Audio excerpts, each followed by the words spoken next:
Oh, good morning, boys and ghouls. It's your friend, Luis. Today's guest, episode 8, is my friend Elis slash Eli slash Edin slash Markskog. My friend plays the guitar in the excellent grinding Birdflesh. He's also the man behind Wheelmust Production, which specializes in everything grindcore on the audio visual side. So check that out on his YouTube channel. He also played in the Arson Project for over 10 years. So we talk about his whole experience in Arson Project, why he and the Arson Project guys separated and took different paths. He talks about how Birdflesh has been a totally different drive, blah blah. How Birdflesh has been a totally different path. He seems very happy. That fucking guy slays. He also puts together this festival called Malmo Massacre in his hometown of Malmo, Sweden. Without further ado, here's my long ass conversation with my friend Eli Ellis from Birdflesh, Arson Project, Malmo Massacre, and Wheelmust Productions. Usually I would say it's been a while, but last time you and me talked Right. was not that long ago, because I was lucky enough to be on your podcast, the Wheelmust Productions podcast, and Yeah, that was great. That was great, and it seems like more and more grinders are getting their own podcast, which is something I'm a big fan of. What do you think about this? yeah, for sure.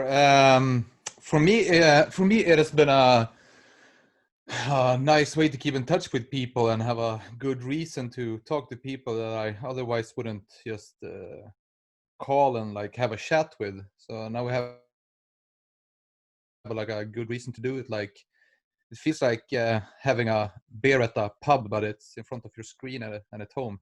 Exactly, we're I making the guess. best. We're making the whole COVID situation a bit more cozy, a bit more like our normal life routine. Pleasant. Exactly. Yeah, So yeah, exactly. you know what, Ellis? I don't know if you've listened to some of my other episodes, but I like to start Some. off. I, Sorry, go ahead. I've seen them all. I just started on the new one that you uploaded for like an hour and a half ago, maybe two. Thank Yeah. you, man. But here's what's interesting to me. I think you prefer watching it on video, right, than actually listening to it on Spotify or iTunes? Yeah, definitely. I don't listen to a lot of podcasts, I like video podcasts, so I can see the interaction. I think body language is both interesting and pretty important. Yeah. I think you're definitely right. But I have this thing where I like to measure time a little bit too much. So I'm like, if I listen to a podcast, I can do that while walking my dog. So, but if I'm watching something, I can't do something else at the same time. So that's why usually I go for the listening route. But I definitely Yeah. agree that body language is important. And Yeah. do you know how I start every one of my episodes? I always ask Yeah, for my sure. guests the same question. What? Well, wait. We're getting a bit ahead of ourselves, my friend. First of all, I would like to give you the proper presentation that you deserve.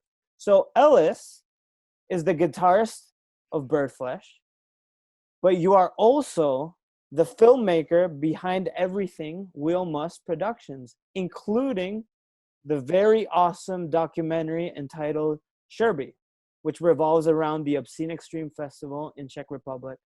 And you are also the ex-guitarist of the Arson Project and many, many other bands. Did you like my introduction? Yeah, for sure. I think it's great. And am I missing anything? Uh, no, I think that covers it all, more or less. Yeah. Okay. Um, you're also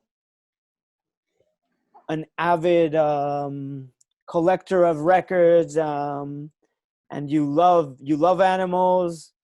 And from what I can gather, you even play the guitar with your mom once in a while. You saw that video. That's adorable video. Yeah, I come from a Christian family. Like in Sweden, we call it free church.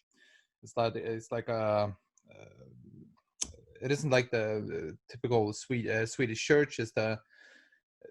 It's a smaller kind of church, and they dabble around a lot with music. So not only the praying part, so they like sing out everything.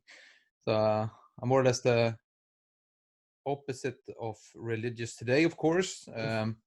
But one thing that we have still in common is music, of course.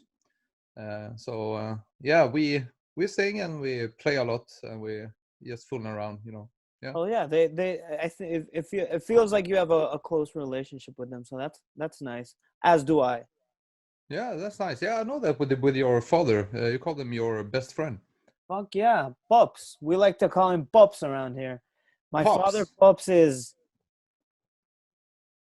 he's like me, but obviously I don't know how much older, 30 years older than me, and we share the same sense of humor. We both love dogs. We're just yeah, we're exactly. He's like my best friend for sure. We like to hang out a lot, And I gather um you're aware of Pups just through just my social media or maybe even my podcast. He watched it. No, I'm asking how did you know about my dad? Was it through listening to the podcast or just following me on social Yes. media? Okay. Oh no, totally correct. Through the podcast, I actually learned a lot of you this last couple of days. I started to listen like 4 days ago, so I listened to all the episodes. Yeah, Nice. maybe I And missed like 10 minutes here and there, but yeah. okay, any highlights come to mind? I was really happy for Petri and his new record store, and I really hope it goes well for him. Like he can actually make it to a real business. And I heard him when he told me about the bureaucracy Mm-hmm. behind like the taxes and all this in Finland. I think it's the same problem in Sweden. It's hard to start a small business. It's a lot of papers and a lot of like weird taxes, and yeah. And I totally feel him. Okay. I thought that was really interesting, and For the the drummer of listener, sorry, for the listeners, we're talking about Petri of Feastum, which was I think episode 2 or 3. So sorry, I didn't want to interrupt. Please go ahead. we can interrupt each other whenever. Exactly. I always do it. Okay. No. Um, yeah. Elis, Yeah. my famous first question. What do you prefer? Sweet or salty food? Definitely salty, but I like sweet. Okay. Yeah, but I would say salty food. Yeah, for sure. Okay, do you have a salty dish of preference? No, but if you would ask me if I use more sugar than salt in food or more fruit than salt, I don't know. I use, of course, everybody likes a little bit of this and that Uh-huh. combined, but I mean in general, I like salt licorice instead of sweet. I don't know if you have salt licorice In in Spain, in we Spain. do, and I feel Yeah. like this is something that has been lost throughout generations. But for example, my dad used to have a lot of like salty licorice. That's something that you would see more often back in the day, I believe. So is that your answer? Salty licorice? That's your. No, Imagine you but hadn't eaten in a week. What would you choose? okay.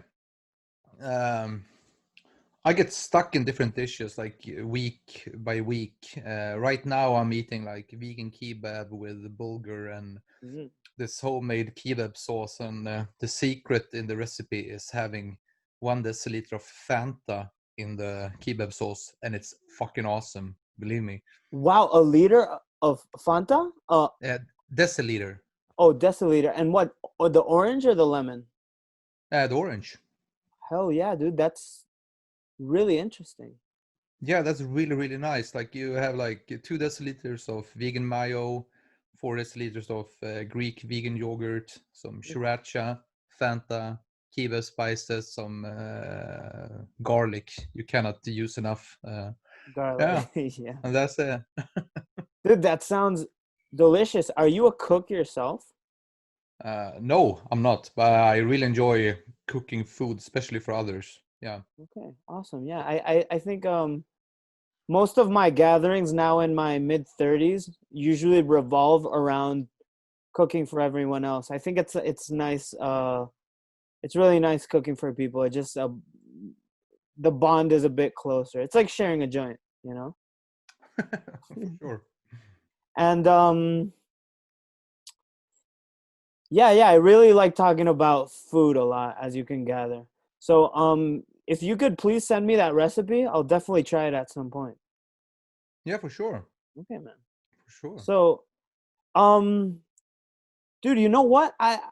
Well, let's I know we've talked about this, but how's COVID treating you? How's your life been so far these 9 months? Yeah, it must have been like 8 or 9 weeks ago since we talked the last time. Hmm. I'm not sure what I said then, but I'm totally fine with the situation. I had a lot of thought about this. Like people are always complaining that they don't have time to do this and do that, and they always have some dream that they want to do. You know, they never have time to do different projects and this and that.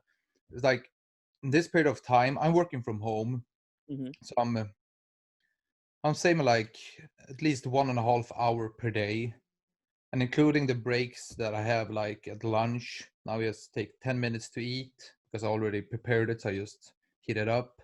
So I have like 50 minutes. Right now I can't go to the gym, but because now we're like on total lockdown.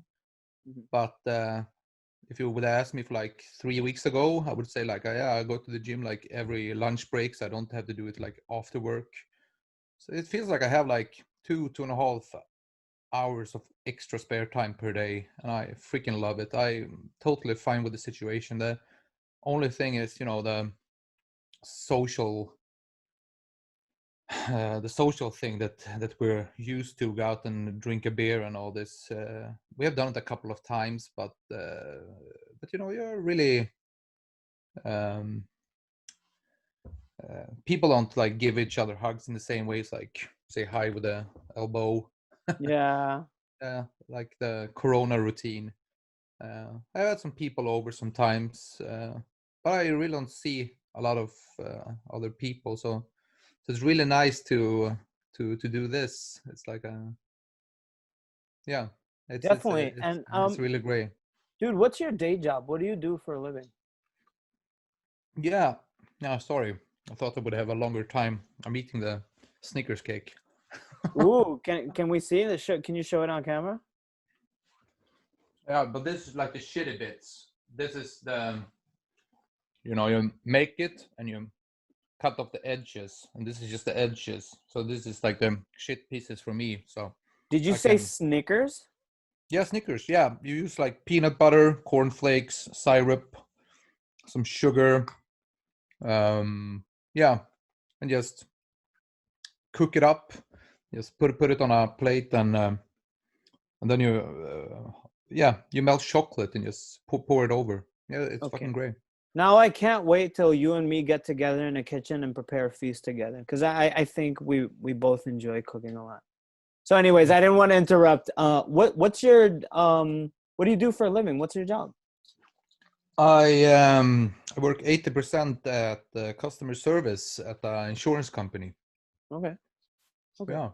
That's good. You can do it from home. So, and I'm glad to hear that you're handling COVID really well, as am I. And as you said, no more excuses. No one has any more excuses to not do that one thing they always wanted to do. Now is the Exactly. time. It Exactly.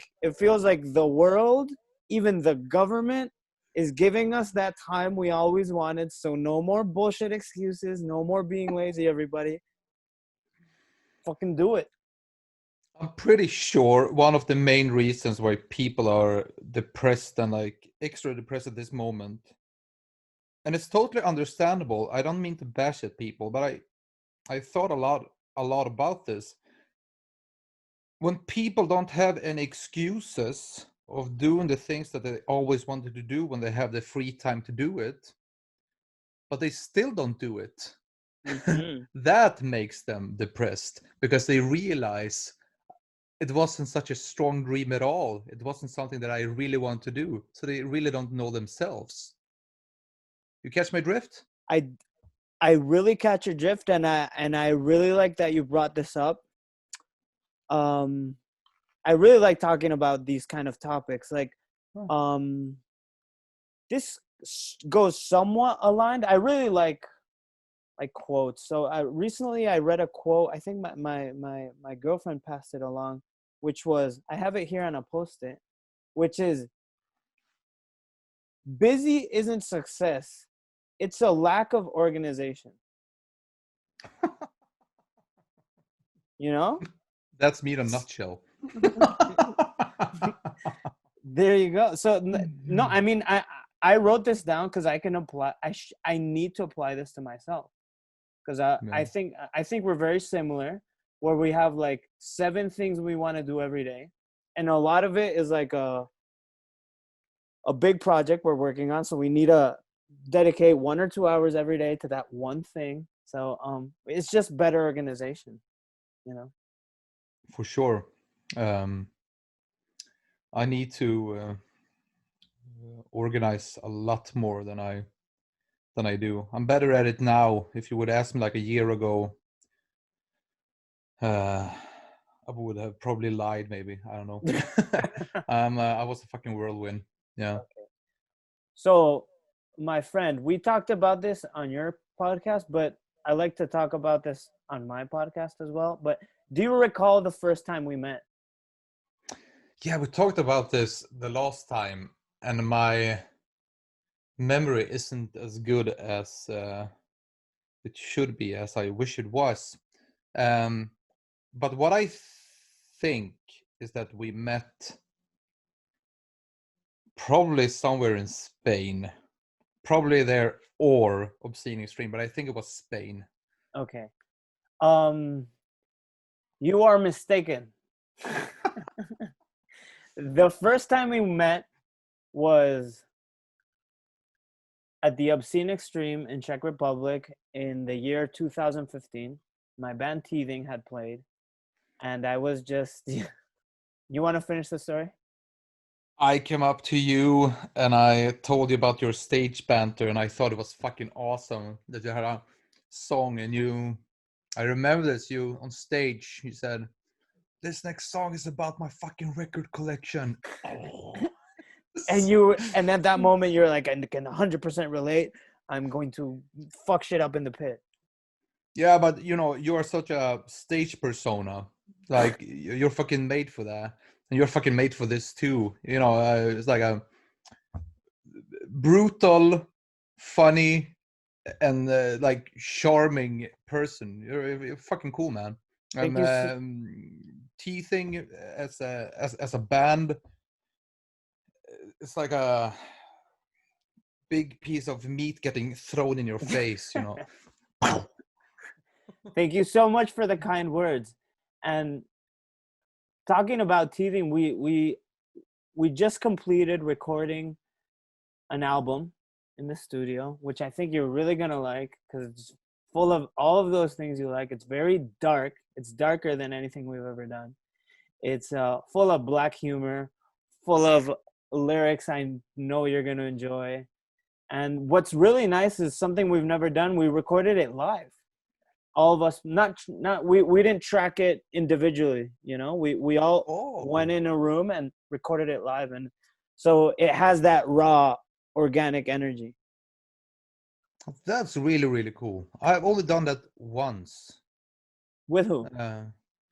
We made some shit recordings in Indonesia, of all places. Ooh. Yeah, with the Arson Project, and yeah, we had a couple of songs, and it was like we had some days off. We had a lot of days off when we were there.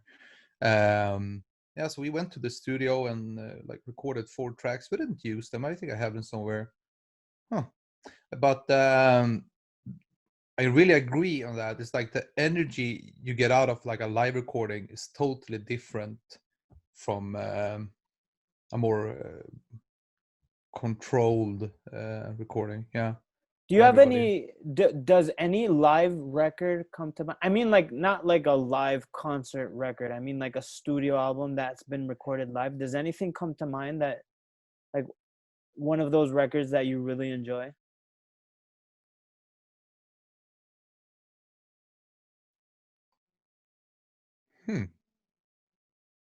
Here's where on your podcast you could edit in some crickets.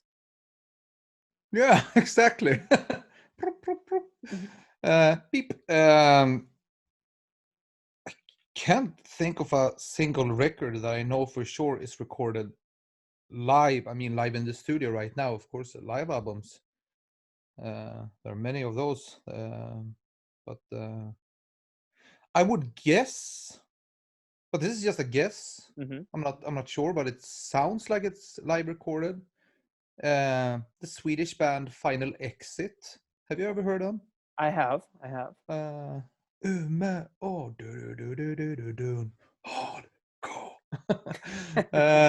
like 90s, early 90s hardcore. They released 2 albums. One called Umeå.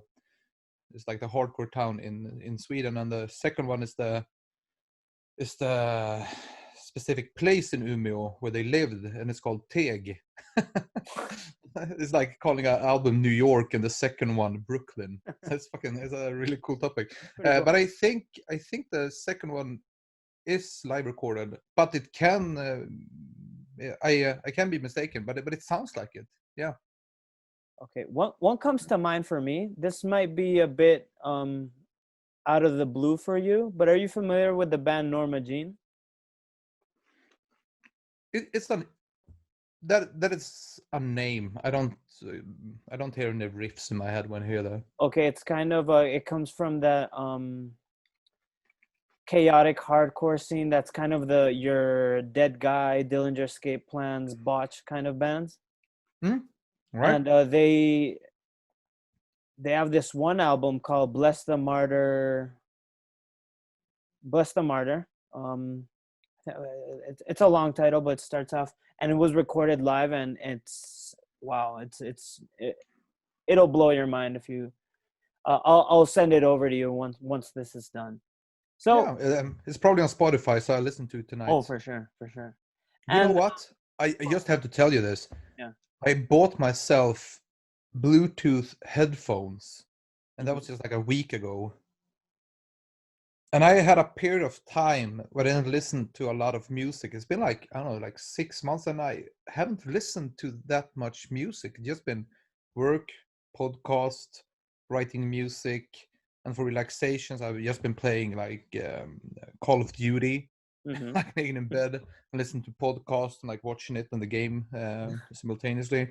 But since I bought these headphones, I listen to music all the time when I can, all the time. I mean, I fall asleep to music. So I went through like all the Cretan albums, a lot of like, I just backtrack so many bands. It feels like I have, listen to. So it was definitely a good investment. You think? You recommend I pick these up? It wasn't the quality of the headphones. I just didn't have Bluetooth headphones before that. I feel like I'd really enjoy this as well. I might next time I get a decent paycheck, I might invest in this because I feel like I would use it a lot. Yeah. Dude, so let's go back in time. Let's rewind a little bit, okay? Let's talk about the Arson Project for a bit, because the Arson Project for a long time was your main band, correct? Yeah, for sure. One question before we do this. Will you edit this later on? I'll edit parts of it if necessary. If you need to go to the bathroom or anything like that, I definitely. Yeah, we're gonna edit now, and I just take 10 seconds. For sure.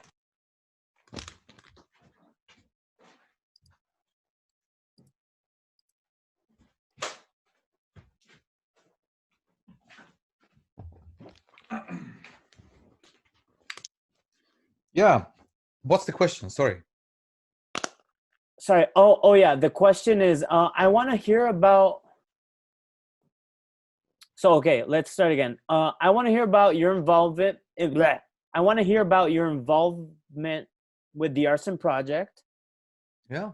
If you were one of the founders with Nicholas, or how did that go about? Take me back on how that began, because the Arson Project's CV is quite impressive. You guys have toured a lot the DIY circuit. So I want to Yeah. hear how the Arson Project was born. Yeah. So I think it's called high school. That's when you're 15, 16, right? Yeah. Mm-hmm. Um, so I have moved all my life. And the years before high school, I spent it in Norway. And when I came back to Sweden, I started to go to school, to high school in a small Swedish town, Oskarshamn. It's like 20,000 people living there. A really, really small place. And they have a music high school. It sounds much more fancy than it is. It's like you have like, I don't know, you sing in a choir like Okay. 3 hours per week, and you get to play your main instrument and get some homework on it, but you only get like 40 minutes per week. You know, you don't learn that much because no teacher want to teach you like the cool stuff anyway. But yeah, this guy Daniel in my class, really really cool dude, a little bit special, but a really, really cool dude. He started a band with Niklas. Niklas is the singer of the Arson Project, and Oscar, the drummer.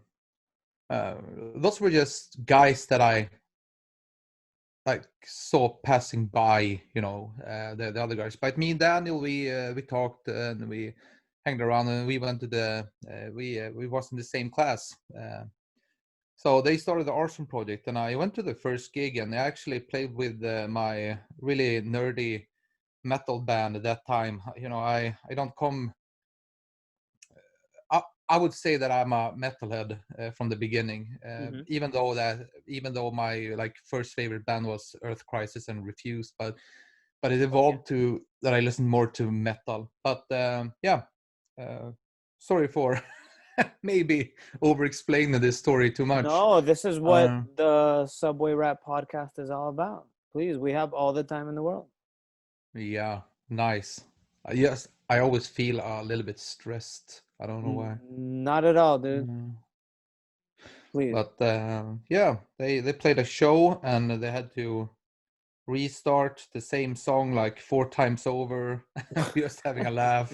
I think that was the first gig, and I mean the Arson Project. I thought it was an awesome name, and I think I called Niklas Mr. Burns. um, And after high school, I mean, I got to know Niklas a little bit. I called him once when I had problems with my computer, and he seemed like really pissed off that I called him, and he had to go to my place.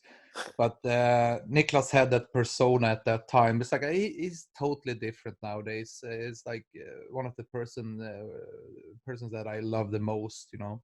But Uh-huh. at that time, you know, it had like I don't know, a little bit of a black metal mentality. He was all Ooh. stuff. Yeah. Yeah, of many reasons that maybe you can ask him for on someday if you want to share that. But Sure, I'd um, love to have him on the podcast at some point. you should. Such an awesome man. Yeah, and a One, sweetheart. I have uh, nothing but great stuff to say about him. yeah, same here. Yeah. We have only had like one real argue in the 16 years that I've known him. More than 16 years, 17 years. Parentheses, what was that argument about? If we can get into it. If it's Uh, too much, no need. no, it's just stupid shit.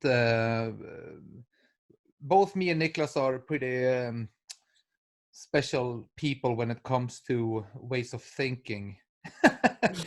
If we say it like that, I think we both got a. It's called diagnose. Oh, okay. so, But we make the best out of it, and but we feel nothing but love for each other. So it's no big. Yeah, but fuck that. Yeah, the Arson Project. So Okay. I got to know Niklas just a little bit, and we ended up at the same shows. We went to hardcore shows, death metal shows. I think we went to see. We didn't go there together, but like 1.5 hour travel to see. Let me see. I think it was Visual Bleeding and opening for Cannibal Corpse in Sweden. Nice. Yeah, holy shit, yeah. That was the What? first. Wait. What album was Cannibal Corpse on with this? This must Huh? have been what, like late '90s, early Yeah, 2000s? yeah. This, yeah. So it must have been. Kill era, maybe. Is it? Is yeah? Maybe just released Kill, but I would say.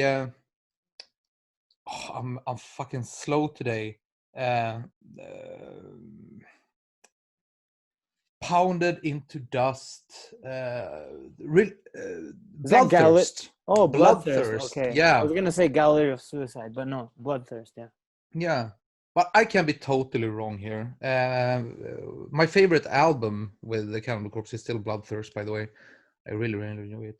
But yeah, so we met each other at shows, and of course like student parties, and the metal and the hardcore kids, and like even the rock kids, even if you like Guns N' Roses, even like Steve Vai and stuff like that. Mm-hmm. It's a small town. If you like a little bit of distorted guitar, you're pretty open to some other kind of music, especially in that age, right? Yeah, I can Uh, 100% relate. Here in Madrid, Spain, we were very few that liked some sort of distorted guitar music, so we would all just join forces. Sorry, Yeah, go and ahead. it's like when you see like a grown man at Wacken with his metal jacket on, and you see like Cannibal Corpse, then Hammerfall, these patches, and you're like, yeah, I fucking love you, dude. Like, Exactly. why not? Why not? I wouldn't do it Exactly. myself, but I I really enjoy that you exist. Thank you for existing. Yeah, I guess that's why the metal festivals in the metal fan base in Germany is so huge, because they just everything metal. It's like they just give me more yeah, they're metal consumers, extreme, yeah, hardcore and everything. But yeah, we ended high school, and 3 weeks, maybe 2 weeks after I quit high school, I got a call from Niklas, and he's like, "Yeah, Daniel don't want to go on tour. We're gonna head Europe. We're gonna head out and tour Europe for, I can't remember if it was 4 or 5 weeks. I can't remember. I had Wow. absolutely nothing to do that summer. Maybe I had a summer job, but at that time I wasn't very smart, and I fuck it. We don't talk about that. I had a shitty summer job. You don't want to know where. Um, and yeah, of course, I listened to the album before, and Niklas traveled to the neighbor town where I stayed with my mother, and we just listened to Blood and Low Cost. Mm-hmm. Is it like 14 minutes long? That it's a mini CD Mm-hmm. released by Powered Up.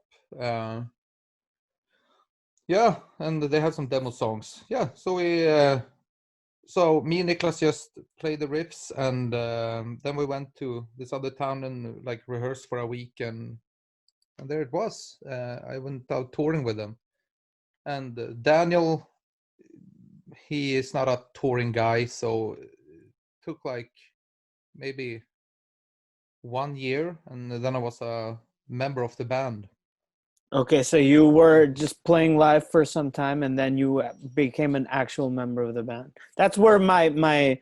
mind went fuzzy. I wasn't sure if you were at what point you actually joined the band. So it's good. Now I know. Yeah. Um, so how long were you in the band until you left? Because let's were see. you on and off, or were you in the band No. consistently? No. Okay. Yeah, consistently. So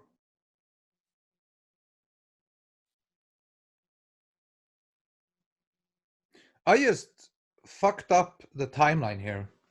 This was not after high school. This was after university. He called me. Gotcha. Okay. Well, Yeah, 4-year difference. Yeah. yeah, something like that.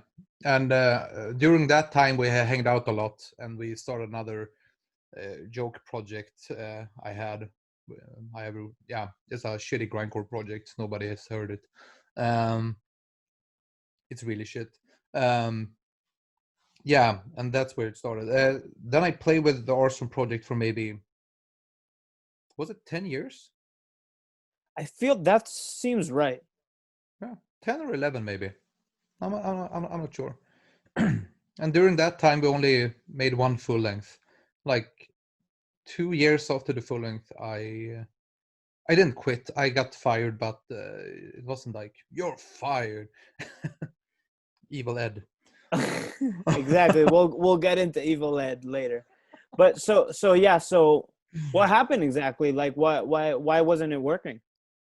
Because I had Birdflesh and I had my normal job, and I started to enjoy making videos a lot more, and I wanted, I just hadn't time to do it all, and they wanted a member that could say yes to go out touring. It's like if they would have called me like 4 weeks before a tour, they could say like, yeah, we got this tour coming up in 4 weeks, we're gonna go. They want that kind of member, and it's really hard to find those kind of members. But Niklas is sure able to do it. Oscar is more than able to do it. And before I quit, we had a extra bass player. We had William and Bjorn. Mm-hmm. And so they like switched places at and some tours. William did like 2.5 week, and then Bjorn came and played 2.5 week on the same tour. Like I think it's Bjorn for first, and it was in Malaga at Alvaro's place. Yeah, exactly. I recall because Yeah. I booked you guys in Madrid and you had switched bass players. Yeah. Yeah, So I recall Bjorn flew that down, tour. and and that was sustainable for that period. But I mean, I guess they are in the same situation now, so it's like no difference. But everything for the best, I guess. I mean, Gotcha. Yeah, it just made sense. Yeah, it was a bit priorities, I guess, right? And yeah, I must say, and you know this, Disgust is a hell of a record. For me, it's encapsulates everything that grindcore not necessarily should be, but what I like to hear in my grindcore band, you know. yeah, yeah. But you were a hardcore kid, right? Let me think. No, I started metal. I started being metal, but I quickly got into hardcore. But I've always, yeah, I'll always be a hardcore dude, you know, no matter what. Just because hardcore had a bigger impact on me, just because of not just the music, but the ethics and everything I've learned, all of the lessons I've learned, just DIY and so on and so forth. So Yeah, I love Disgust, especially the record is great, but live I feel it's even better. Even though the production on the album has a very live feeling to it, I think you guys nailed it there. And why? My question is like, you know, before my question, I feel like you guys were a band that toured a lot, and you know, and also people liked you guys a lot because I realized this when I would tour with Teething, and no matter where we went, someone was wearing an Arson Project shirt. So I was like, okay, these guys are doing it right, you know. Um, And I still see it all Yeah. the time. I'll be watching just full sets of bands all around the world, and I'll see someone with an Arson Project shirt. So I'm like, okay, so these guys are doing it well. They're touring a lot, and Maybe we're selling the shirts too cheap. oh yeah, how cheap are you guys selling them for? Oh, that was just a joke, but I think it's Okay. $10. Okay, that's a reasonable price. I think between 10 and It is 15 is reasonable. for And sure. why did you guys only release one record in 10 years? We tried to write more music. I mean, the first album, Niklas wrote it all, more or less, at least to like 95%, and discussed. You remember the song Downward Spiral? The one where The first song. no, I think it's like the fifth one or the sixth one, like the really really heavy one. It feels like a little bit of a Gotcha. mantra. Yeah. Yeah, check it out later. But that's the song that I wrote for the album. That's like my song on that album. But It's the first song off side B on yeah, the vinyl. Yeah. yeah, Good it way is to start off a side B. for sure. I haven't listened to it on vinyl for so long, so I didn't even think of that. Yeah, but that's probably true. It's the first track of side B, which we enjoy.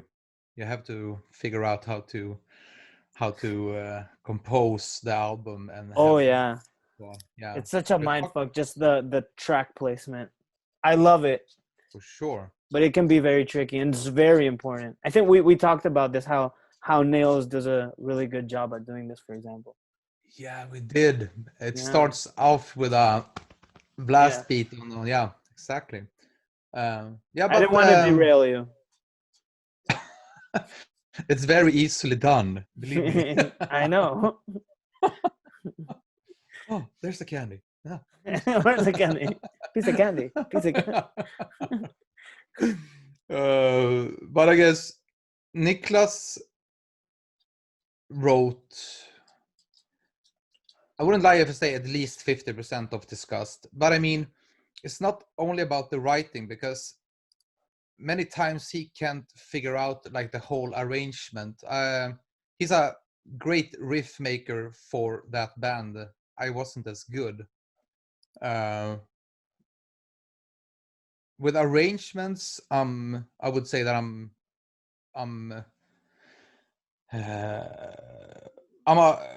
I have a easier time arranging the music and like figure out what time of timing and all this, and like you just try to structure it in some kind of way.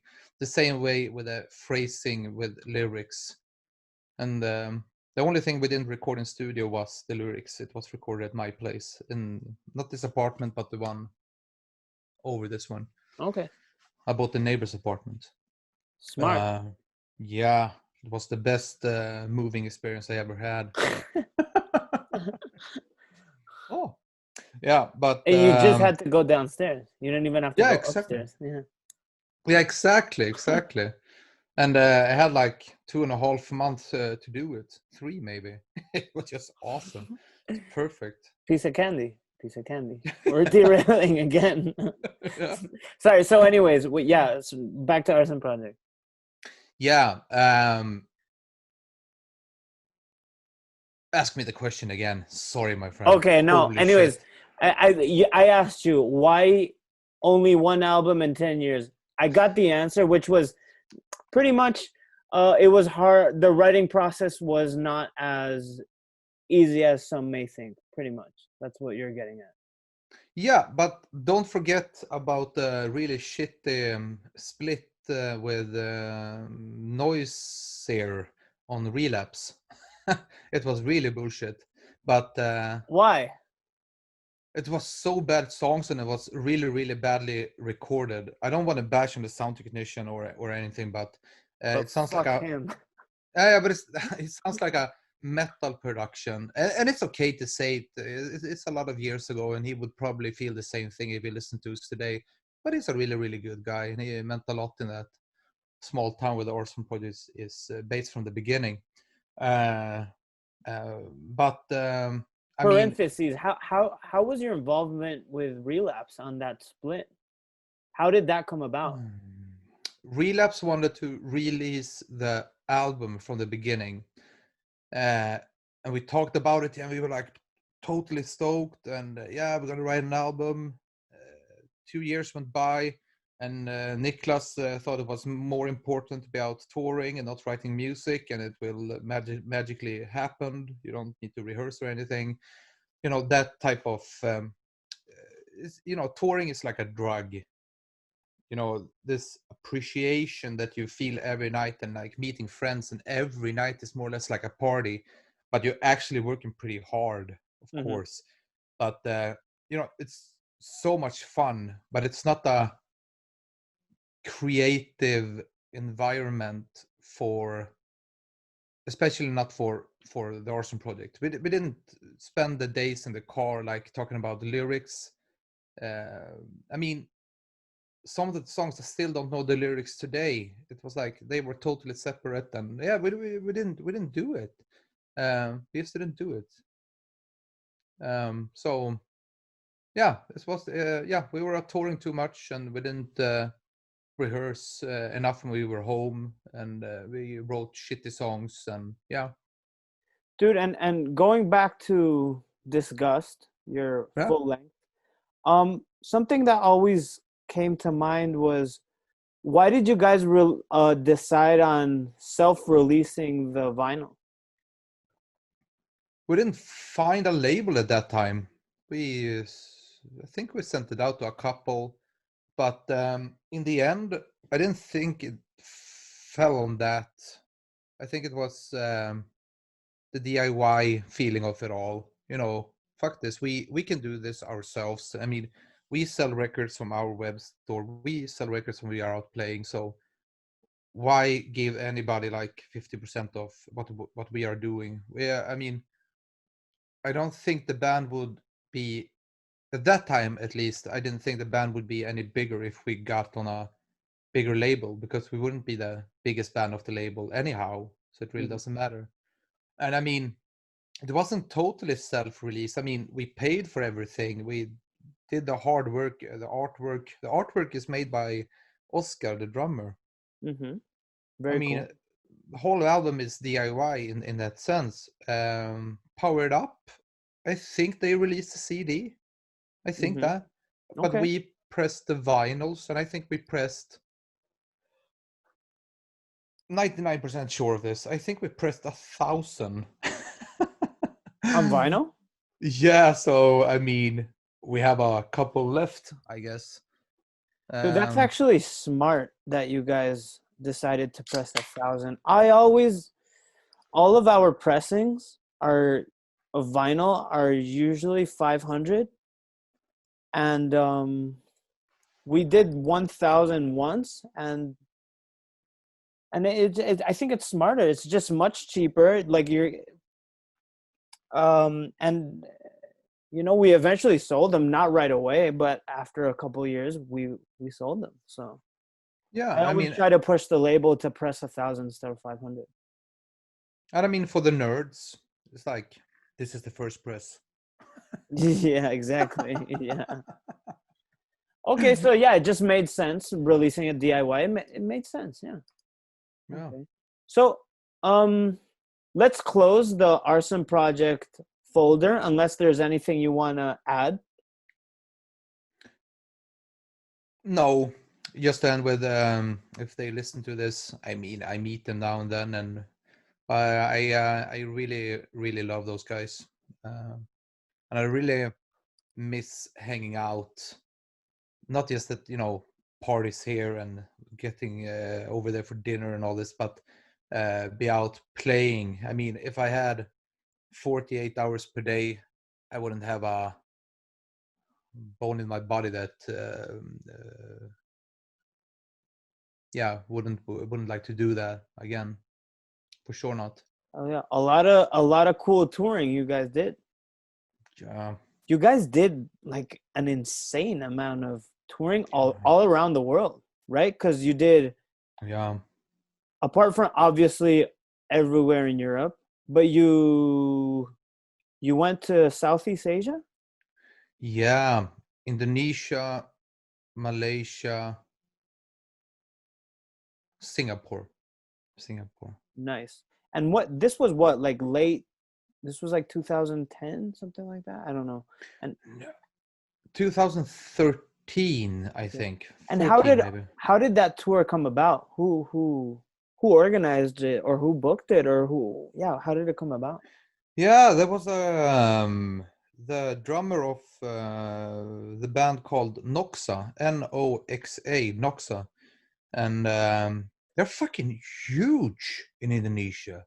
I mean, it's fucking crazy that not that many people have heard it in Europe. I mean, what's a normal amount of followers on Facebook for a grindcore band in Europe? 15,000 max, 20, and then you're fucking huge, right? I guess so. Yeah, that makes sense. We checked them out in like 2014 and they had over 500,000 followers. Wow. Do you understand how fucking crazy that is? That's Nobody's heard of it. It was like, we fucking went down there and it's like the grindcore scene was, it was fucking crazy. It was the most weird thing ever. It's like, we saw that we were booked at a fest called Hammer Sonic, and we were like, wonder what this is. Ah, cool. Suffocation is playing, and like bands in that on that level, not like really huge, but like Yeah, but like, Suffocation is big. But I mean, Birdflesh played with them in Philadelphia. We had like, I don't know, 300 people, something like that. But in fucking Indonesia, they sold out this fucking festival. I think it was like 30,000 people. It was the most amount of people we ever had in front of a stage. It was how big was the crowd? at least 25, but I would say 30,000. What It's the just, fucking balls? yeah, 30,000. Oh my God. check out Hammer Sonic and look at the early years and look at the band sizes. I mean, the level on those bands. I mean, have you ever heard a band called Burger Kill? No, No, exactly. it's an They're, awesome name though. yeah, they're fucking huge in Indonesia. I mean, it's just it was a totally different world like coming there. I mean, the scene in America and the scene in Europe, they are pretty much alike. I mean, we listen to the same bands, but we have like different kind of gigs and festivals. I mean, the shows are bigger in Europe than they are in America, but I mean, Indonesia, it's just mind blowing. Just mind blowing. Crazy. Nice. And apart from Indonesia, Malaysia, Singapore, and Europe, did you guys explore other territories with the Arson Project? No, we canceled a tour in Russia, and they were booked for Maryland Death Fest one of the earlier years, but I can't remember why they couldn't go. But we talked a lot about like heading to America too. But I mean, Europe was our nest, and I mean, some years, I guess, if you look at it like this, I think we were out like every third day. I think we play like 120 gigs like per year sometimes. Wow. I didn't realize it was that much. Crazy. So now let's close the Arson Project Yeah. folder and open the Birdflesh one, which is it's a very different band on many levels. So how did your why are you laughing? I don't know. It's just, yeah. I keep on I going. mean, especially because of the whole touring aspect. You guys have a very different approach when it comes to playing shows. Yeah, I mean, Ade has 2 kids. We all have work. I have a limited amount of vacation days, but we often do like fly out shows. Like I work half day on Friday, and I asked to begin a little bit later on Monday to pick up the time on Tuesday, so we can leave on Friday, and we can come back on Monday morning, and then I go directly to work. That type of thing. So we do not tour in that sense. We have done it, of course. Mm-hmm. That's how I started in Birdflesh from the beginning. But we haven't done those. I wasn't a part of the band when they had to get in a cold van, driving all night. This touring around. The parts that are funny afterwards, but are really tragic when you're in them. The traveling Yeah. through Europe with Yeah. cold shoes. You have beer on your pants. You're eating potato chips, and you have to plan when you're taking a shit with everybody else. All this. Exactly. Yeah. So yeah, exactly. This is one of the many aspects I wanted to talk to you about Birdflesh. It's insane. The community that Birdflesh has built like throughout the world. Just if you type in Birdflesh on the internet or on YouTube, you'll see like tour flyers. You'll see shows in New York, Maryland Death Fest, California Death Fest, Ear Slaughter in Canada, Mexico, all over Europe. Apart from just obviously having like great albums, great songs, great splits, how has Birdflesh built this community? What's the secret ingredient? What can I do? I guess Adde is the secret one. He's the secret in the recipe. I mean, a lot of the early members, I mean, they did a lot of hard work. I mean, when I started the band, that was the break when it became a not easy but easier to be a part of Birdflesh, I guess. Alex actually used to work with a It's a funny story. I used to work with Alex, the old guitar player in Birdflesh. We used to work with people that were, I don't know if this is the right term, but I really don't give a fuck. Mentally retarded, Down syndrome, Okay, and I don't mean to like degrade, but we worked with people with mental handicaps. gotcha. And I mean, this is the same guy that got the inspiration to write Mongo Musicale. And he works with with people with Down syndrome, and they put them on like the paper. The staff had a paper. Everybody in town got this paper that worked in like the health sector, and he was in front. He was on the front of the cover, I believe, with like the Birdflesh clothes on or something like that. I'm not sure if I remember this right, but I used to work with the guy, but he quit. And Adde, I didn't really know Adde, the drummer of Birdflesh. I mean, he just called me one day. He says, "Hello, this is Adde from Birdflesh. Do you want to go on a nightliner tour?" I was like, "Okay, yeah, sure." And yeah, we went out with Rompeprop, Macabre, and Birdflesh, and it was Doomstar booking. Luke Nice. from Holland. Yeah, but the reputation. So for They the were listeners, a nightliner tour is a bus tour with actual like bunks in it and stuff. yeah. It's like it's fucking nice to sit on a sofa on a bus and like watching television or playing games, having a stereo, and you don't have to be around people all the time if you don't want. I mean, you can go down like sleep for a couple of hours, and it's such a luxury, really. Exactly. Um, So we all, yeah, so yeah, going but going back to like building this awesome community. yeah, I mean, Adde has played in bands since he was 13, I believe, 12 maybe. I mean, so Birdfish has been around now for 27 years, I Impressive. think so. Mm. So I mean, if you play that long without getting a reputation, I think it would be weird. And I mean, there are a lot of great music there. I was a Birdflesh fan before I became a member of the band. Uh, the album that I liked the most, it was the most recent one. When before I started to play with them, it was The Farmer's Wrath. Mm. It's like funny themes, really funny lyrics, like brutal music with a lot of humor in it. And I mean a lot of humor. I mean both when you see them live, like how they used to dress.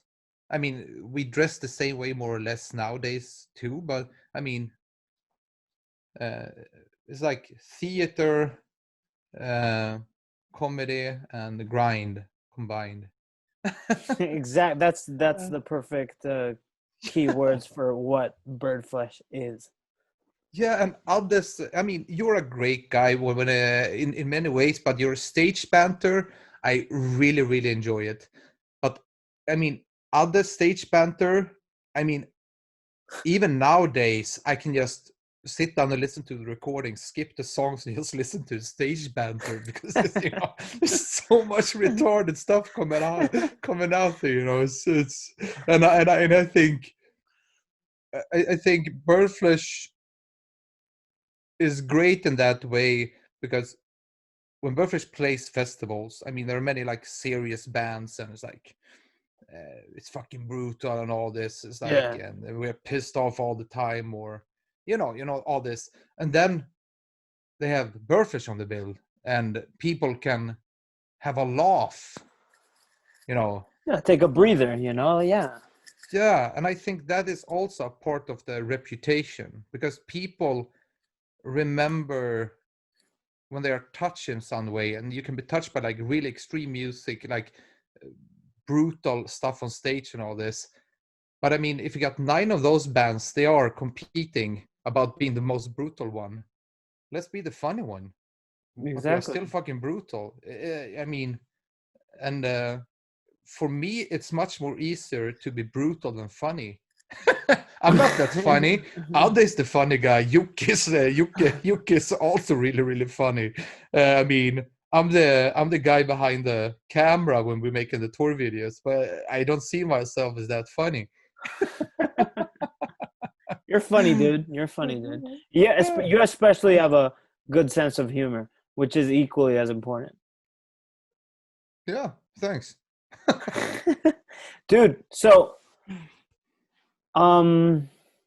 last time we talked, you told me about what Birdflesh was working on. Do you want to tell me what's up with Birdflesh? Like I know you wrote and recorded 2 albums worth of material, or am I mistaken? Or was it 1? So yeah, what can we expect of Birdflesh in 2021? Yeah, you're close to it. Let's call it 1.5. So we have an EP and a full length coming out. The EP is already fully recorded. We have released like 2 songs, I believe, from that one. Head of a Skull.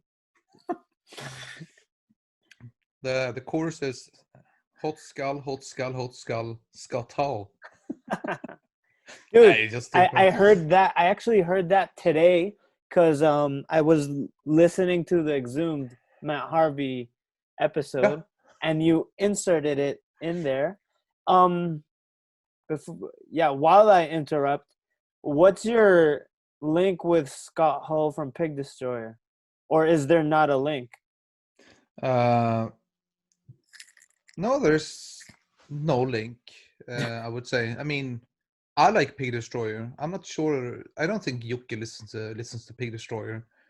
Alde maybe does or has. I don't listen to that much to Pig Destroyer anymore. But I mean, it was an easy one, isn't it? Like So Scott. I thought it was maybe an inside joke you guys had with Scott Hall, but no, it's just a play on words, having Yeah, fun. exactly. I mean, Scott Hall, Hot Skull. It sounds funny, right?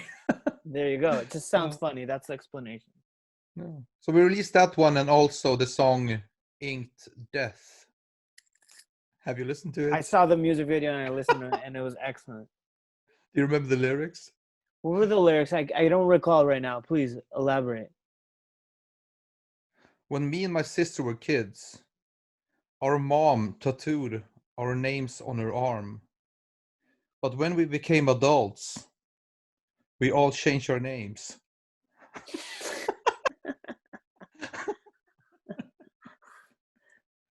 Having a little bit too much fun with Birdflesh, huh? I was just retarded. Yeah. Okay, so that's what's in the works. A full length and an Yeah. EP. Okay. Yeah, so we're recording the full length. So we recorded the drums 2 weeks ago. 6 hours in the studio, putting down 25 tracks. Fuck yeah, dude. Adde's a fucking machine. We had rehearsed one time and he was hungover, and yeah, 6 hours. Yeah, that guy's a fucking machine. So this Friday, Yuke is coming to my place and we're recording the bass and the guitars in this room. Yeah. Oh yeah. Laying down the groundwork. And so can we expect to hear that in 2021? Yeah, for sure. For sure. Excellent. Excellent. Okay, so anything you want to add about Birdflesh before we move on to Wheelmust Productions? No. Just Oh, I have a question. yeah. One of the coolest venues I've ever been to in my life is St. Vitus in New York. And I know exactly, your face says it all. And I know Birdflesh has played at St. Vitus. Yeah. Can you tell me about your experience? I believe you were playing Maryland Death Fest, and so you just took advantage and booked something there. Is that how it worked out? Please elaborate how this came about and just playing St. Vitus. Yeah, I think that's it. That was the one time I visited New York and I saw 20 meters of New York. I fell asleep when we landed at the airport, and we went to, it's a place in Brooklyn, right? Mm-hmm. I think. So I woke up outside St. Vitus. Like, yeah, this is the bar. So I looked at the street, like 20 meters, and we went in and we played and we had such a good time. And I mean, I think for New Yorkers that's a legendary place because I think Nirvana's play there. Oh no, Like Saint Vitus is a new place, unless at is least it? under the name Saint Vitus. Oh, okay. Unless there was some sort of reconstruction there, but I can be totally wrong. Okay. Totally wrong here. I am very often. Okay, let's rewind. Let's check it out later. But I mean, yeah, St. Vitus, that's a really, really cool place for sure. Excellent sound system, right? I feel like I've only been to one gig there, and every band sounded great, even the shitty ones. Yeah, that was a double night show. The first night Birdflesh played, the second night General Surgery played. Other band. Yeah. And of course other bands on the bill. I can't remember. Was it PLF? I really can't remember. Mm-hmm. I don't know what to say more about that place. Okay. Yeah, it was a weird night. What I remember the most, it wasn't the venue or anything. It's like when I'm standing there selling merchandise, suddenly I hear like, "Nämen hej Elis" in Swedish, and I was like, "What the fuck?" And there's a friend from Sweden. He and his brother, like, they just visited New York and they saw that we were playing, and I was like, "Holy shit, man! What a pleasant fucking surprise.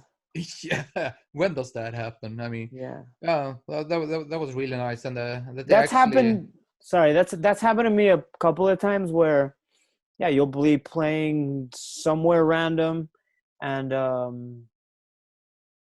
yeah, I played, for example, Malaysia, and a friend from Spain didn't even tell me, and he was there. Or, you know, the band from France, Chians. yeah. Yeah. I was on vacation, just driving around, doing a road trip at the west coast of the U.S., and they Yeah. were playing L.A. the day we were there. So I just randomly showed up at the show, and they were like, "What the fuck are you doing here?" It was a great surprise. Yeah. Oh, that's fucking great. Yeah, that was the time when you went to Matt Harvey's place also, right? In Exhume. Exactly. Yeah, that same road trip was when we met up with Matt Harvey and Dylan, who's Dr. Filthy and Exhumed, and we got to hang out for a bit. And yeah, Yeah. that road trip was fun because it was just gonna start being a road trip between me and my girlfriend, but my girlfriend like posted a picture on Facebook and tagged me. So a bunch of people in the area just started hitting me up. Like Dylan from Exhumed, he was like, "Dude, if you're here, let's fucking chill." So we stayed over at his place and it was great. So yeah, Exhume. exactly, Exhumed all the way. Matt is actually gonna be contributing some of his guest vocals on the new album, which he mentioned on your podcast, which was a Yeah. awesome surprise. Yeah, and he told me about when you visit him also pretty briefly, but yeah, he likes you. Yeah, Yeah, great dude. Overall, yeah, for great dude. sure. Yeah, man, for I sure. mean, if you if I would get the question is like, what people in the scene do you look up to the most? I mean, I guess Matt Harvey would be one of the top 5, easily, easily. It's impressive. He's so humble and down to earth, Yeah, but he's created a like the Exhumed headquarters, which where he did his podcast is like they just have their own rehearsal space, screen printing area. yeah, They built their own recording studio with the budget Relapse gave them to record an album. So they're super smart. It's a total DIY operation. And he yeah, managed to create Gruesome, which is in many ways I feel like it's becoming more popular than Exhumed. So he's nonstop. He's a nonstop machine that just keeps on yeah, going. So yeah, I agree. Someone to look up to. yeah, for sure. Yeah, we are fucking fanboys. We are. I should have worn my Exhumed shirt. One of my many Exhumed shirts. So Matt let's Harvey. my hobby. Let's move on to Wheelmust. What do you think? Yeah, for sure. Okay, so Wheelmust Productions is fucking awesome. Would you agree with me? Crickets. Anyways, yeah. I'm really, really happy that you enjoy it. Thank you. okay, but let's begin with what I feel is probably the coolest project Wheelmust Productions has done, which is several years ago you embarked on an awesome journey, which was the production, the filming, and the editing and the distributing aspect of your Curby documentary, which was a documentary about Curby, the founder of the Obscene Extreme Festival in Czech Republic. And Uh-huh. how did this come about? We were playing. Okay, I started to do tour vlogs with my iPhone. I mean, the quality is just amazing on those things nowadays, and it was like 4 years ago also. So I started to do stupid tour vlogs, and I had like some cheap software called Filmora. I don't know if you know about this, but yeah, it's not possible to do that much in it. But yeah, I started to do tour vlogs, and I put them out online just for fun. And I mean, I still do it for fun, of course. It's not a money-making machine in any way. It's a money-losing machine. uh, but it's so much more than that, of course. But yeah, So I put out tour vlogs, and I also did it for the Arson Project. I mean, it was a fun project. But we played Fecal Party in Czech. That's like a mini version of Obscene Extreme, like more or less. But it's like the same kind of crowd, but you're not able to jump from stage, dance on stage and all this. But I mean, it's a crazy place. And they book like cool bands. I mean, you guys have played there, right? Fecal Party, we haven't played there, but the guy that puts it on, what's his name? He helped us release the split with Feastem. So no, we never got to play there. Hopefully, if COVID fucks off, we can play there at some point. Although I think Fecal Party is no more. Yeah, also I'm not sure. They used to be like 3 fest in Czech, if you don't count in Brutal Assault, but 3 like grindcore fests. It was Play Fest or Don't Fest. Mm-hmm. It was Fecal Party, and of course the mighty Obscene Extreme. Mm-hmm.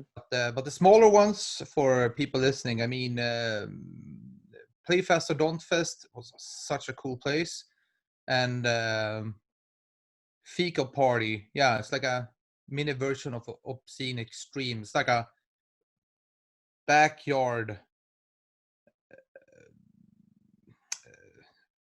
car mechanic backyard. Yeah, I've seen pictures. It's great.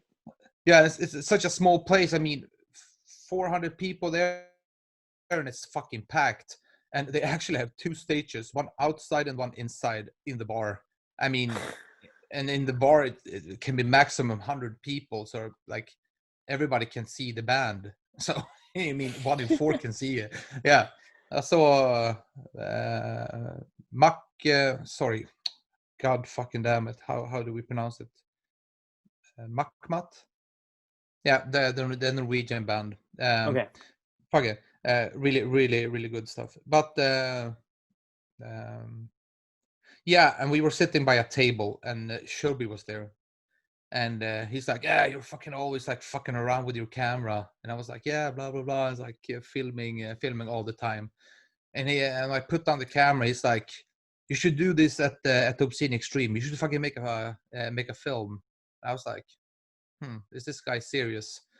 And then it's like when I came home and I thought about it, I mean, I had some extra cash, so I spent it all. I bought like a drone and cameras and GoPros and all the stuff that I needed. Yeah, I think I spent it all. It was like 6,000 euros I spent on that shit. So I was like, wow. yeah, let's do it. I mean, why not? And I started to write interviews and plan everything. And I had my good friend Tobias Ankerbrandt. He should have a lot of credit for this as well. He was a part of the planning. I mean, I had to do the schedule, but I couldn't do it without him. He was the second cameraman. I mean, I was doing all the interviews. Mm-hmm. So one of the cameras my girlfriend did at the interviews, and one of the cameras Toby did. Yeah, so we booked in maybe 25 interviews and did some spontaneously. And when we came home, I mean, it was so much material from Obscene Stream. And I don't know, just to mention a few, yeah, we had Matt Harvey, as we already mentioned.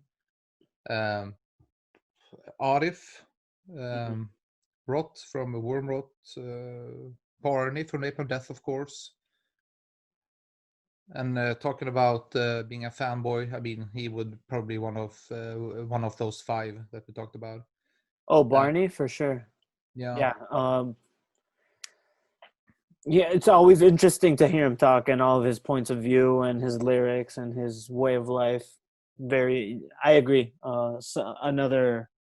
Someone to look up to for sure. Yeah, but other people can fit in maybe like 10 hours of talk, like highlights, good points. That guy can fit in like 20 minutes. He can fit it in like 10 minutes of stage banter. Just skip the bullshit and like right on point, and he explains it so goddamn well that you understand the point right away.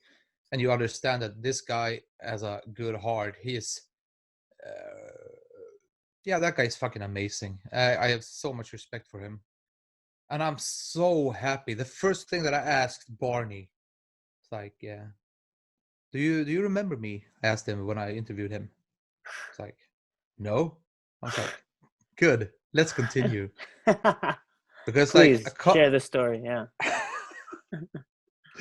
okay, two things. Like the first year I went to Obscene Extreme, I got a picture with Barney. And it was the same day, but like 10 years later that I interviewed him. And I said like, this is us this day, 10 years ago. And I used that as a escape because I asked him like, do you remember me? So it's like, no, okay, good. This is us 10 years ago. Because if he would have remembered me, I'm really happy he didn't, because I'm not sure what happened. I was so goddamn drunk one year at Obscene Extreme. Like you are every year. But I mean, this was something totally different. And we played there with Birdflesh, and Napalm Death also played there. So I came back to the classic hotel in Trutnov, Czech. It's called Patria.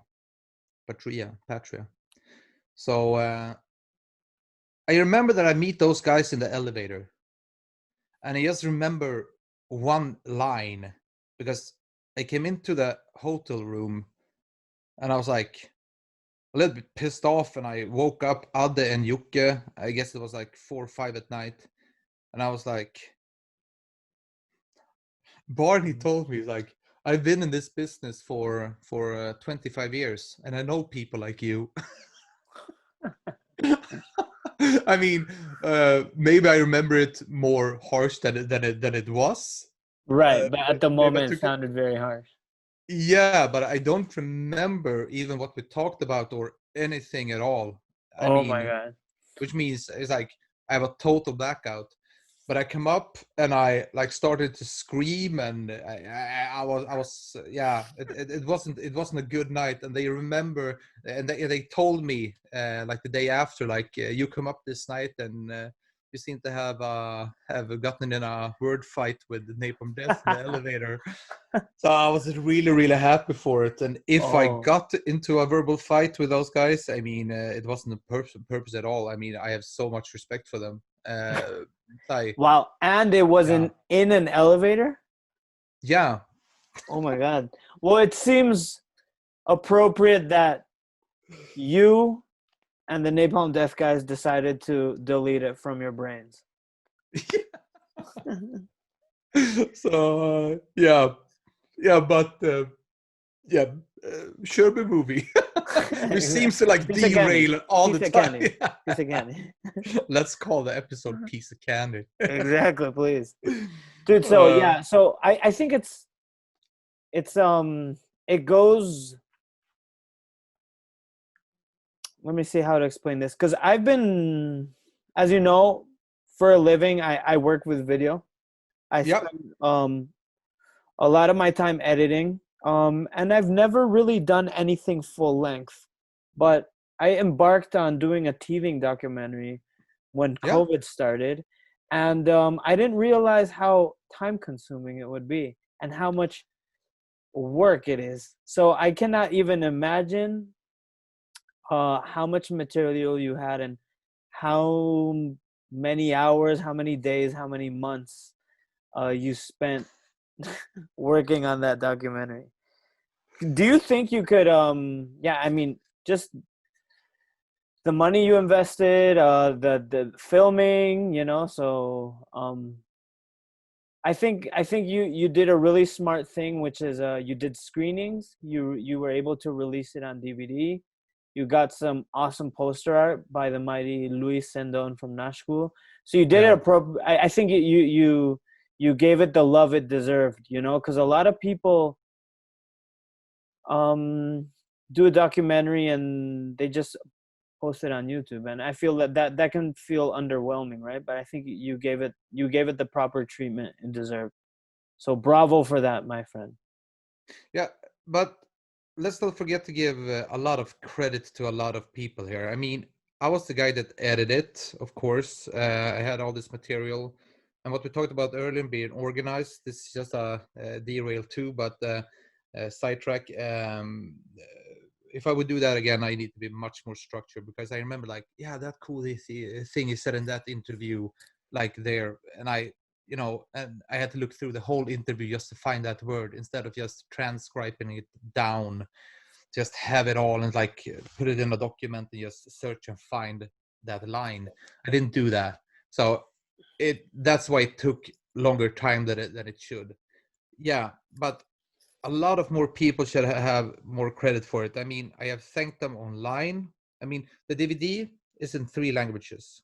Said Ana Belén Barrera, Luis Sandon's friend that used to work for Netflix.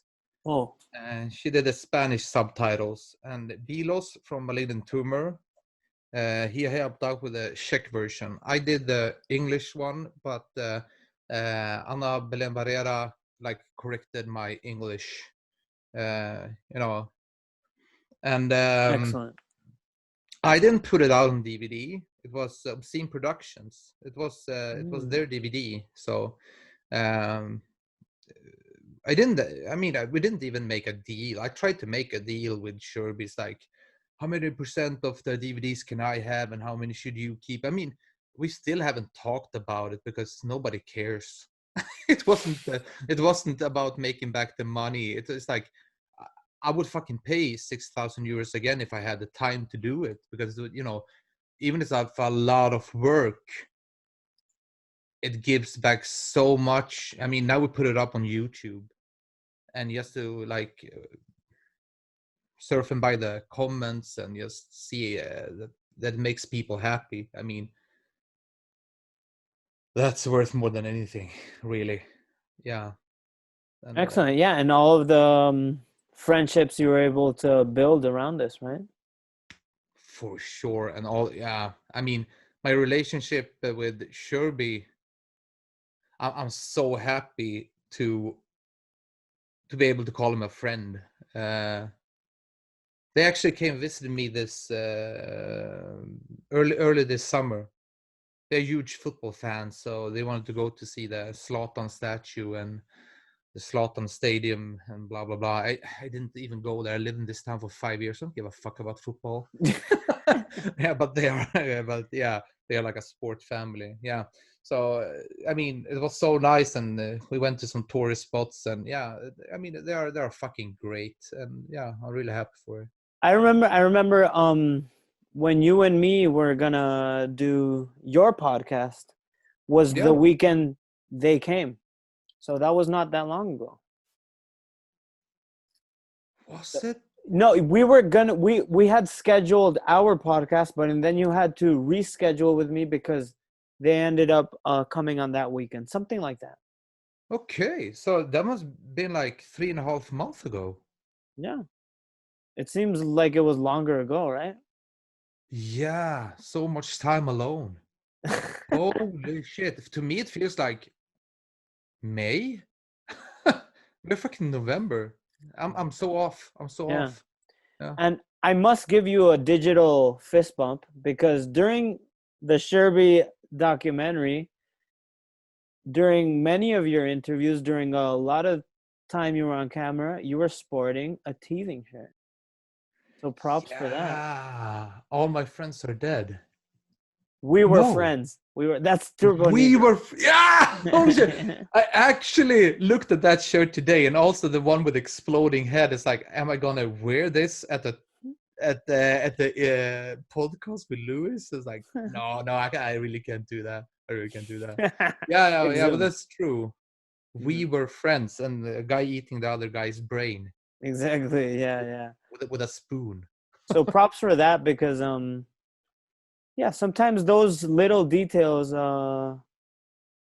it gets the word out there, you know. I'm sure you've seen that as well when someone's sporting a Birdflesh shirt or an Arson Project shirt. Sometimes it can have a lot of repercussion. Just you know, you were probably just wearing another band shirt that day, but you know, No, I actually think about that when I'm on camera. That's the one okay. time I actually think about it. So at the Obsidian Extreme, I tried to do like T-shirts with the bands that I want to promote. I mean, if I could wear like 10 T-shirts at the same time, I would do Yeah, that. But I mean, exactly. I appreciate that because yeah, you understand the importance of it, even if you're just someone attending a festival. You know, many times I'll be of course. with people. I don't want to wear a teething shirt, but I know my friend has a teething shirt, so I'm like, yo, wear a teething shirt. We're going to Bloodshed Festival, or we're going to Obscene Extreme or something. You know. Yeah. Give them out for free. Yeah, marketing, Yeah. dude. Yeah, exactly. Yeah. I mean, what we're talking about here is like, of course, I get happy.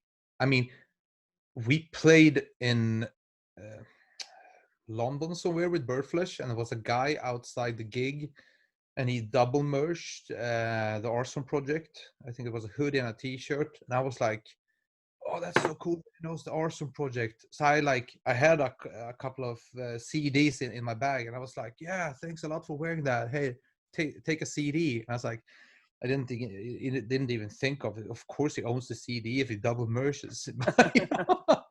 Well, it's But you nice. know, yeah, Nice, you get anyways. happy. It's nice either way. Yeah, see that somebody appreciate what you're doing. I mean, uh, Exactly. Yeah, it's yeah, fucking. It's just so. I don't know. It makes it. I don't know. Sometimes it's like a little reminder of, oh yeah, maybe someone does care about my band. You know, you sometimes you forget. Um, dude. yeah, So Wheelmust Productions. I feel like this is the biggest project you embarked on. But you do all kinds of cool videos. Whoever wants to check that out, check it out on Wheelmust Productions YouTube channel. You now you have your own podcast, which I feel like you're really enjoying, right? Doing your own podcast. yeah, for sure. What are the Just like pros you've seen for doing a podcast? Like, what's it's a good way of. I mean, um, fans of the guy that I'm interviewing or the girl. I haven't had a girl yet. I'm having a girl very very soon, and I try to keep that in mind. But the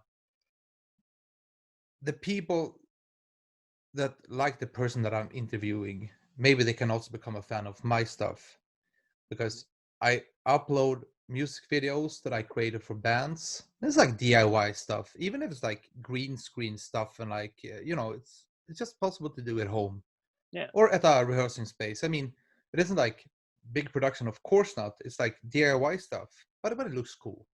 And maybe they can find a song that they like, or a music video, or a tour vlog, or a interview, or whatever. And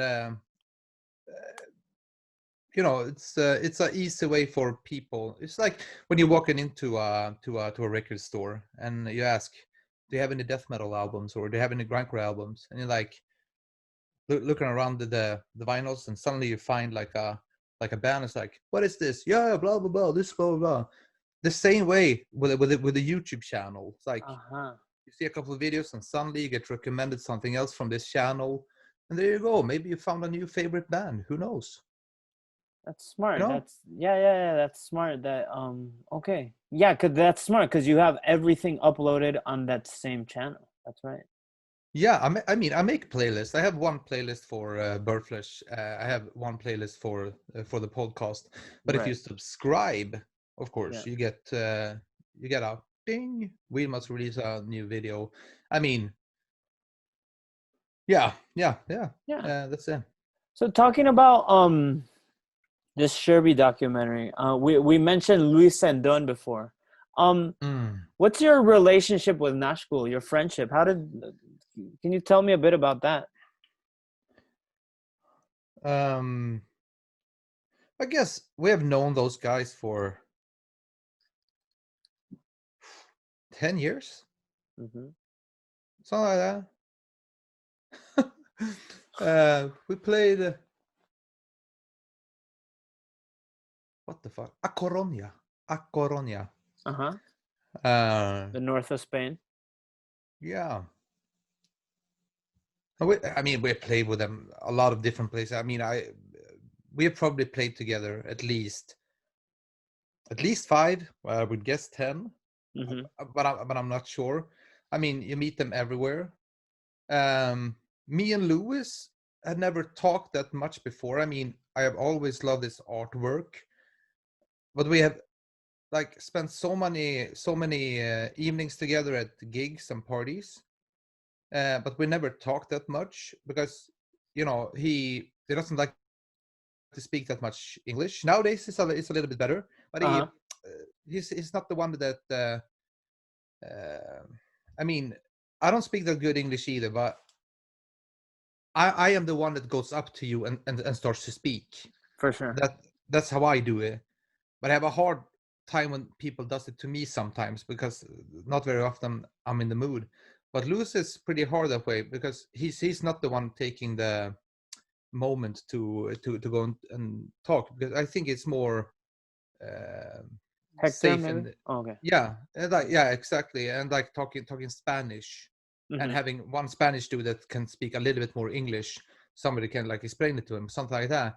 But I mean, nowadays I think he is probably different. But Mm-hmm. I didn't talk that much to him the years before. I mean, I guess I've written with him like on Facebook along with the project, and he also did the shirt and the artwork for Malmö Massacre. Yes. Um, Which I wanted to talk to you about. Malmo Massacre, what's your involvement in this festival? Are you one of the dudes that books it? I'm the only one. I I mean, wasn't I mean, aware of this. I mean, last year I booked everything. I did all that. This year, this is the deal. There's a place in my town called Plombier. They I asked them, can I book the bands? You take the revenues of everything. You take the bar. I don't ask for anything. I just want to book 6 bands, and I want to have a fucking awesome night. What deal can you give me? It's like, yeah, you can book bands for 2,500 euros. You do whatever you want. We trust you. It's like, yeah, fucking cool. So I booked a couple of bands, and we put up a great evening. And I just filmed like almost every band and put up live videos. That was my thing that I wanted to do. I wanted the live material, just show it to people, put it up on Wheelmust. Uh-huh. That was my perk. This year it was double the amount of money to book bands with. So we booked Exhumed, we booked Necrot, General Surgery, and the deal with this guy is that the Birdflesh has to play every year. So Oh, that's a part of the Malmö Massacre deal. So even if you don't like to be the house band in some right, kind of right, way, right. but yeah, but that's okay with Malmö Massacre, and it didn't happen this year either. But this year it was supposed to be 2 Great days. lineup. Oh, thank you. Yeah. And Mob 47. God Wow. damn it! Like old Swedish punk Fuck yeah, hardcore. man. Yeah. Yeah, and yeah, yeah, it such a great experience. I mean, it had been years since I booked gigs since then, but I felt that Malmö really, really needed this. And it was a great opportunity for me also to show the Curby movie. I showed it. And Exactly. this year we were supposed to have like a Finnish horror splatter theme. So Ooh. only Finnish movies. Um, Oh. yeah. This is the perfect segue for us to talk about some delicious Swedish treats. I have 3 movies here for you. Are you ready Yeah. for this? No, wait. What? Why? I just need to finish the Malmö Massacre thing. Please, sorry. Carlo, I just have to mention his name. Carlo is a guy in our town. I think it's from Italy. I'm not totally sure. But he built this up from a DIY place, from a stage that could take like 50 people. Now he has a venue that can take 1,200 people. And it's been a years long struggle to build this up to be a legal place.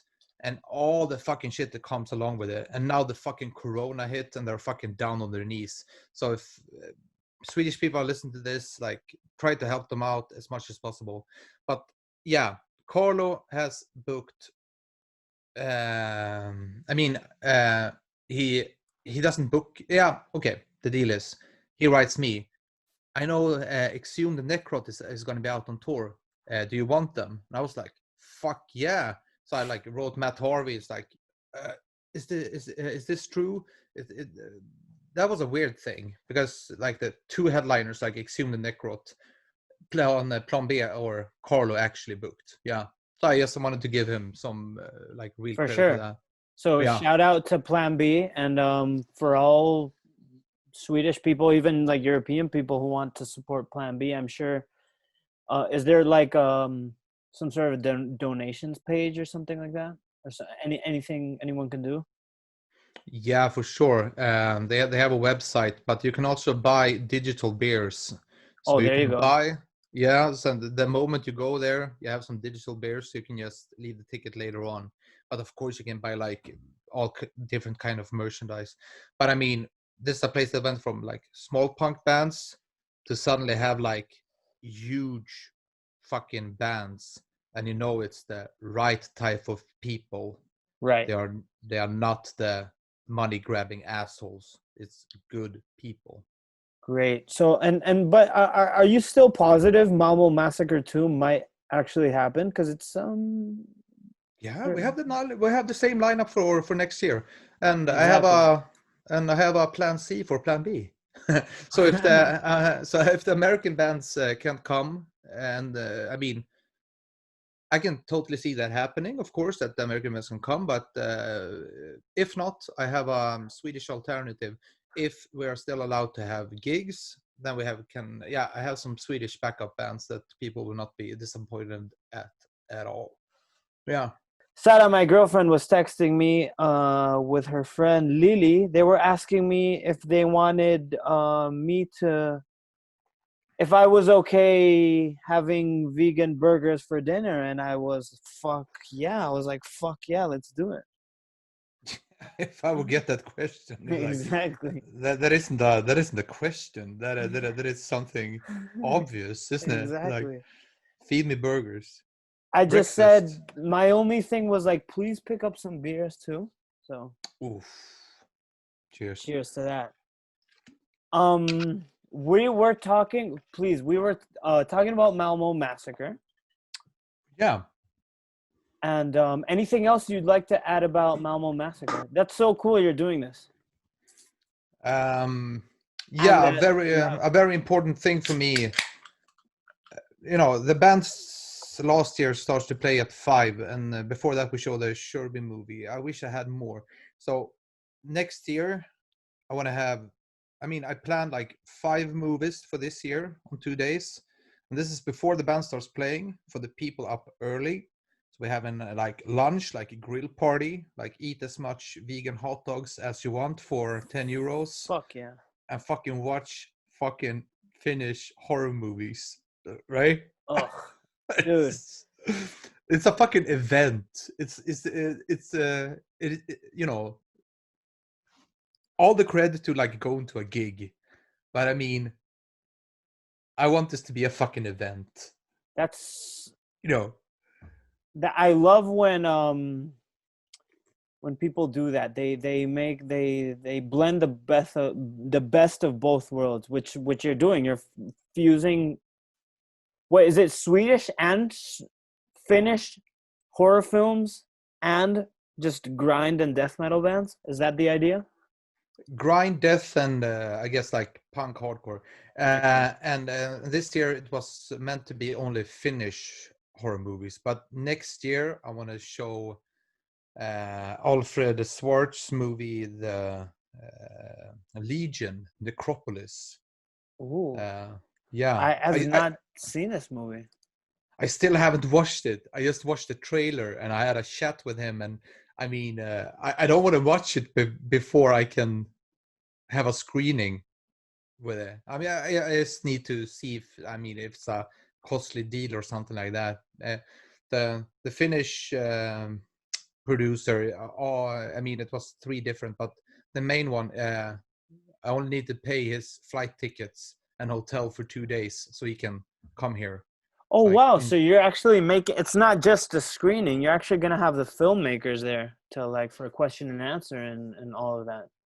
Yeah, I didn't come that far with like questions and answering like I have in a Q&A, but sure, yeah, I would like to have that, but I didn't have time to plan it before it got canceled. I Right. just had the bands and the films planned.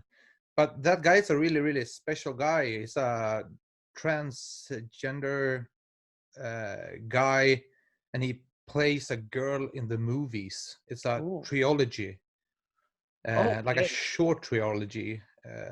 I send you the name later on. Please send it over because I want. This sounds like my cup of tea. This sounds like something I'd definitely be interested in. Yeah, and hey, who knows? Yeah. If everything calms down, I might even show up to Malmo Massacre. You have my place. You have my place, man. 100% sure. You're so welcome. Okay, I'm writing that promise down. I have Elis's place.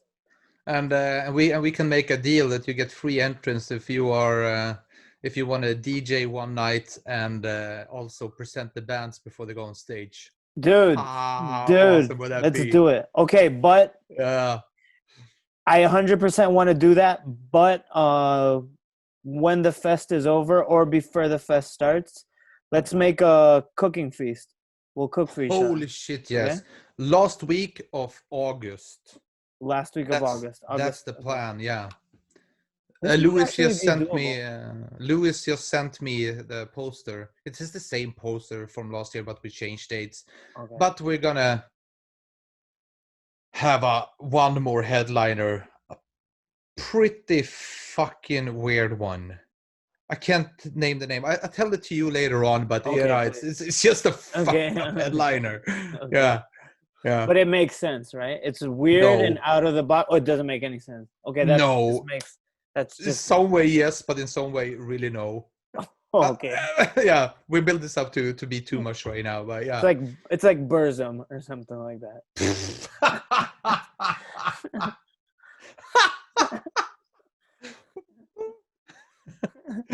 Yeah, the only Burzum covers on synthesizers only. Exactly. So anything else you want to say about Malmo Massacre before we start talking about some other things? Yeah, fucking come here. Yeah. Okay. I'll definitely, I think that might be doable, man. So, and sounds like a great time. I've only been to that area, just Sweden once, which was with Keating and many, many years ago. So I feel like I'd want to do this again. You have to guest us on stage. Dude. Just imagine you doing like 1 or 2 Birdflesh songs.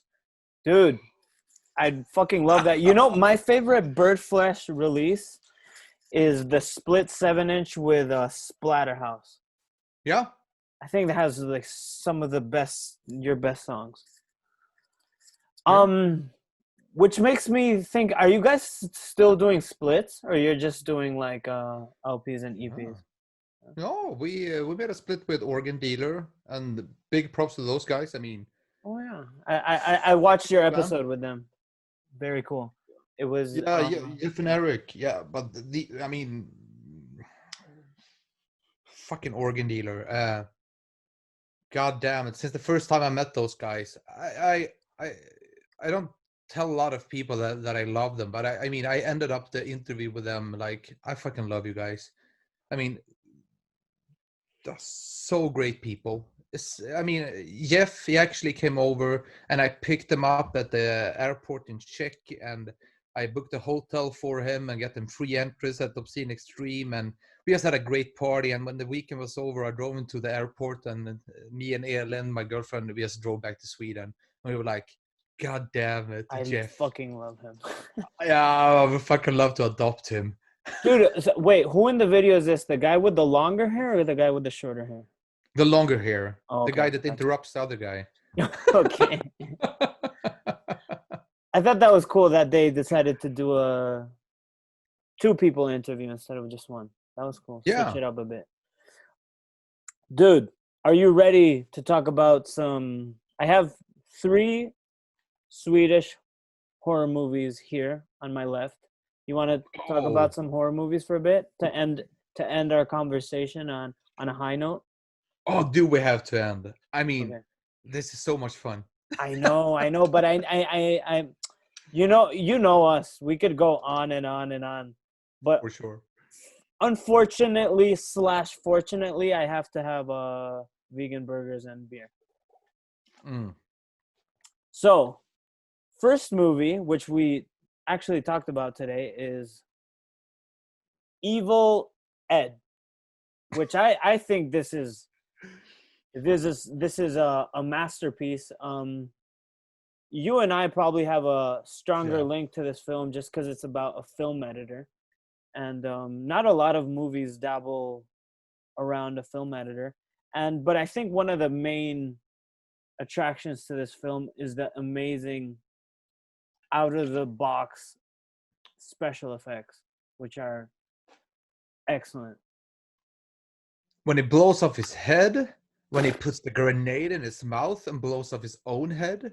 You kidding me, dude? That's fucking And great. it's, I mean, just the way it starts, this crazy fucking film editor goes crazy after editing horror movies, and he just goes bananas. And in comes the producer, the guy that will put out the movie. It's like, calm yourself down, behave. It's like put the fucking grenade in his mouth, put it off. It's like, don't you do that, or something like that. It's like, it blows his head off, and the fucking comment when the splatter splashes up in his face, it's like, you're fired. After he's fucking dead. You're fired. Isn't this like, I can imagine this being like your favorite kind of sense of humor.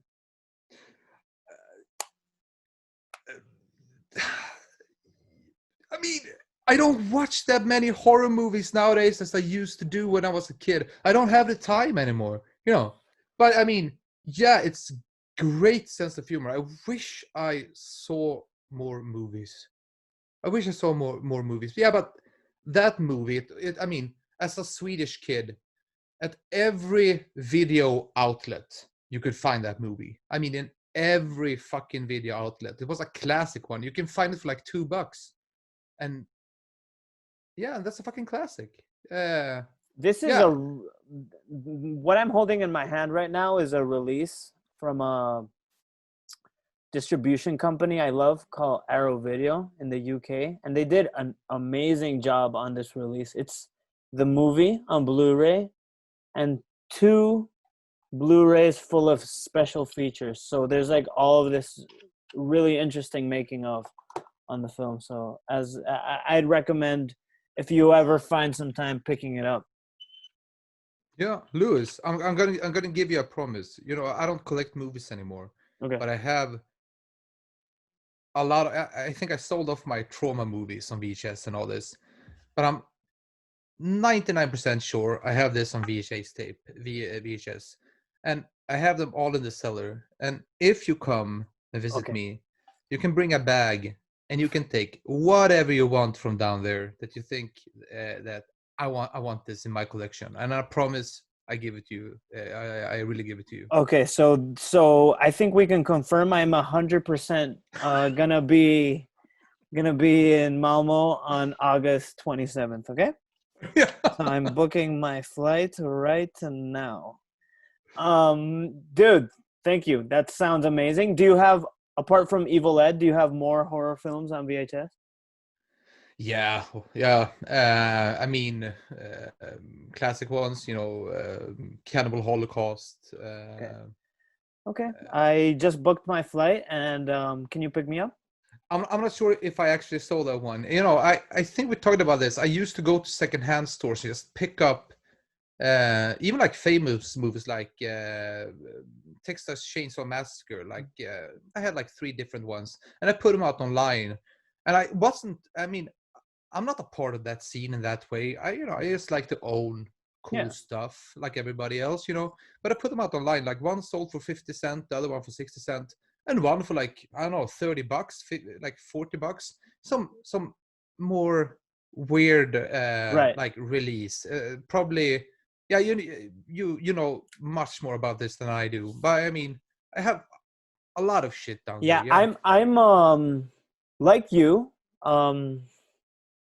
I'm aware, but to tell you the truth, I'm not aware of. I have a huge VHS collection. I'm really not aware of which ones cost 50 cents and which ones cost. I've heard from friends that have come over. I have a couple of VHS there that cost up to like 600, 700, 800 euros. But that's not the reason I have it. And I have No. no intention on selling it. So Right? I see where you're coming from. Yeah, maybe if you nerd out and look on eBay, maybe that Evil Ed VHS, maybe it costs 20, I don't know. So, but I appreciate the offer. Yeah. Yeah, you man. Yeah. God damn it. I'm looking forward to you coming to Sweden. Yeah, we're gonna have a cook-off. We're gonna watch some extreme bands and VHS. Yeah, god damn it. What a great lineup, of course, dude. I'm really, really curious what other movies you have Ah, there. I'm trying to guess, but I mean, is it all Swedish movies? yeah, the other one we talked about briefly. I don't know if you've seen this. Thriller, they call Yeah. her One Eye. Well, okay, it's not exactly a horror film. Thriller, they call her One Eye, is just balls out exploitation, female revenge. Fuck yeah, dude. This is one of That's my favorites. and that's such an important movie, even fucking Tarantino mentions this shit. This is the inspiration source of Kill Bill. Kill Bill 1 and 2 is an Yeah, obvious love letter to this film, which for sure. more people should be aware of this film. Yeah, you asked me on text about this movie. I'm gonna tell you that story, but before we do that, do you remember the scene in Roadhouse, the split movie they made, Planet Terror and Death Proof. Death Proof. Robert The Rodriguez and Quentin Tarantino, correct. the slow motion and and there it hits. You know what I'm talking about. They have like a slow motion part, and if it's a foot in the face or just killing him or something like that, they have like a slow motion part. Oh, okay. Yes, this is in Planet Terror, not Death Proof. I You're believe probably you're is this probably right. the foot stomp in the elevator? Maybe. Yeah, probably. Okay. But point being, in Thriller, there is one hit, I think, in the face, and if you count the seconds, maybe I'm like telling this all wrong, but I think it at least is 1 minute slow motion punch, and it's so weird. It's like, and at that time, I don't know how many frames per second it was, like maximum 120. Can it be that? That's 60 maybe. It's like, it's like hook, hook, hook, Oh hook, yeah, yeah, hook. yeah, yeah. It's like, Maybe not what? even 120 because it did. Yeah, maybe. Yeah, yeah, yeah. I don't know if technology was that advanced back then. I have no idea, but it's like it looks so weird. Yeah. That's one funny thing about it, and that reminded me of Planet Terror. I mean, I mix up those two movies because you see Okay, them at but the same time. you're right. You're right there. I didn't realize that, but there's a good chance that was an obvious tribute to this film. Yeah, but even that in Planet Terror, they make it, like the slow motion part, and at the end, it's like, "Puh!" Like Yeah, yeah, yeah, perfect. yeah, yeah, yeah. But in this movie, it's like, it's just, I don't Takes know forever. why. I don't know why they edited like that. But I have to tell you a personal story about this movie. Please. So I hadn't seen this movie. I hadn't seen that movie, and when I was 22, 23, I rented a room. It was maybe 25 square meters, and all the, I mean, there were albums and VHS movies. I mean, all the walls in this room was like covered of it, and the instruments, of course, and a small fucking flat screen TV. You remember when they released them? It's like $700 Oh yeah. for like this big. Yeah, I had like a small fucking one, but yeah. So we I'm inviting this girl over, and it's like we're making dinner, and I want to impress her. And it's like, yeah, well, let's watch a horror movie. Oh no. Yeah, and we watched this fucking movie, and I think it's like 20 or 25 minutes into the movie, that fucking film turns into a fucking porno. And I'm not kidding. It isn't like let's have sex or something like that. It's like I don't want to like destroy the plot for anybody, so I won't do that. But it isn't. It is like a real fucking porno scene. It isn't like you see two people fucking. It's, you know, that scene when you see like ass, balls, pussy, like that. And this girl, she was pretty fucking shy, and I'm like, holy shit! And that scene, I think it's like 3 minutes long. I mean, if it was 5 seconds, that would be fine. But that's a fucking porno scene for real. It's so weird. And we were like, oh, holy shit. It was just like that moment that stuck in me. Because of course. Because she was so embarrassed. I didn't know if she was gonna like laugh or cry. We didn't know each other that well. So it's like so fucking weird. So that's what I thought about when you asked me. Dude, thank you for sharing that story, because I can't imagine how awkward and uncomfortable you both must have felt. I don't know who felt more uncomfortable, but her. Yeah, for sure. Yeah, exactly. For the listeners, this scene is full on hardcore porn. I think this was the first time I had seen like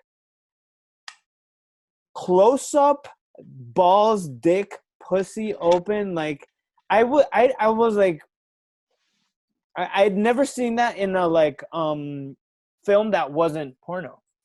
The first time it's like one thing that film people like that, but this is like that fucking porno scene with like put the camera under his legs and you see the fucking balls jingle around like Christmas decoration.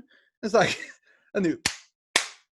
So here's exactly. So like, here's my question. Do you think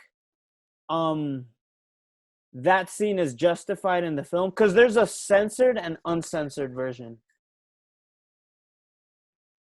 I think it's awesome that they put it in there, of course. I mean, it should be shocking. That whole movie is a shocking fucking story. And I guess, I'm not good at film history, but I would guess if not the first, it must have been like one of the first Lady Vengeance movies, right? Pretty much. Well, this film is like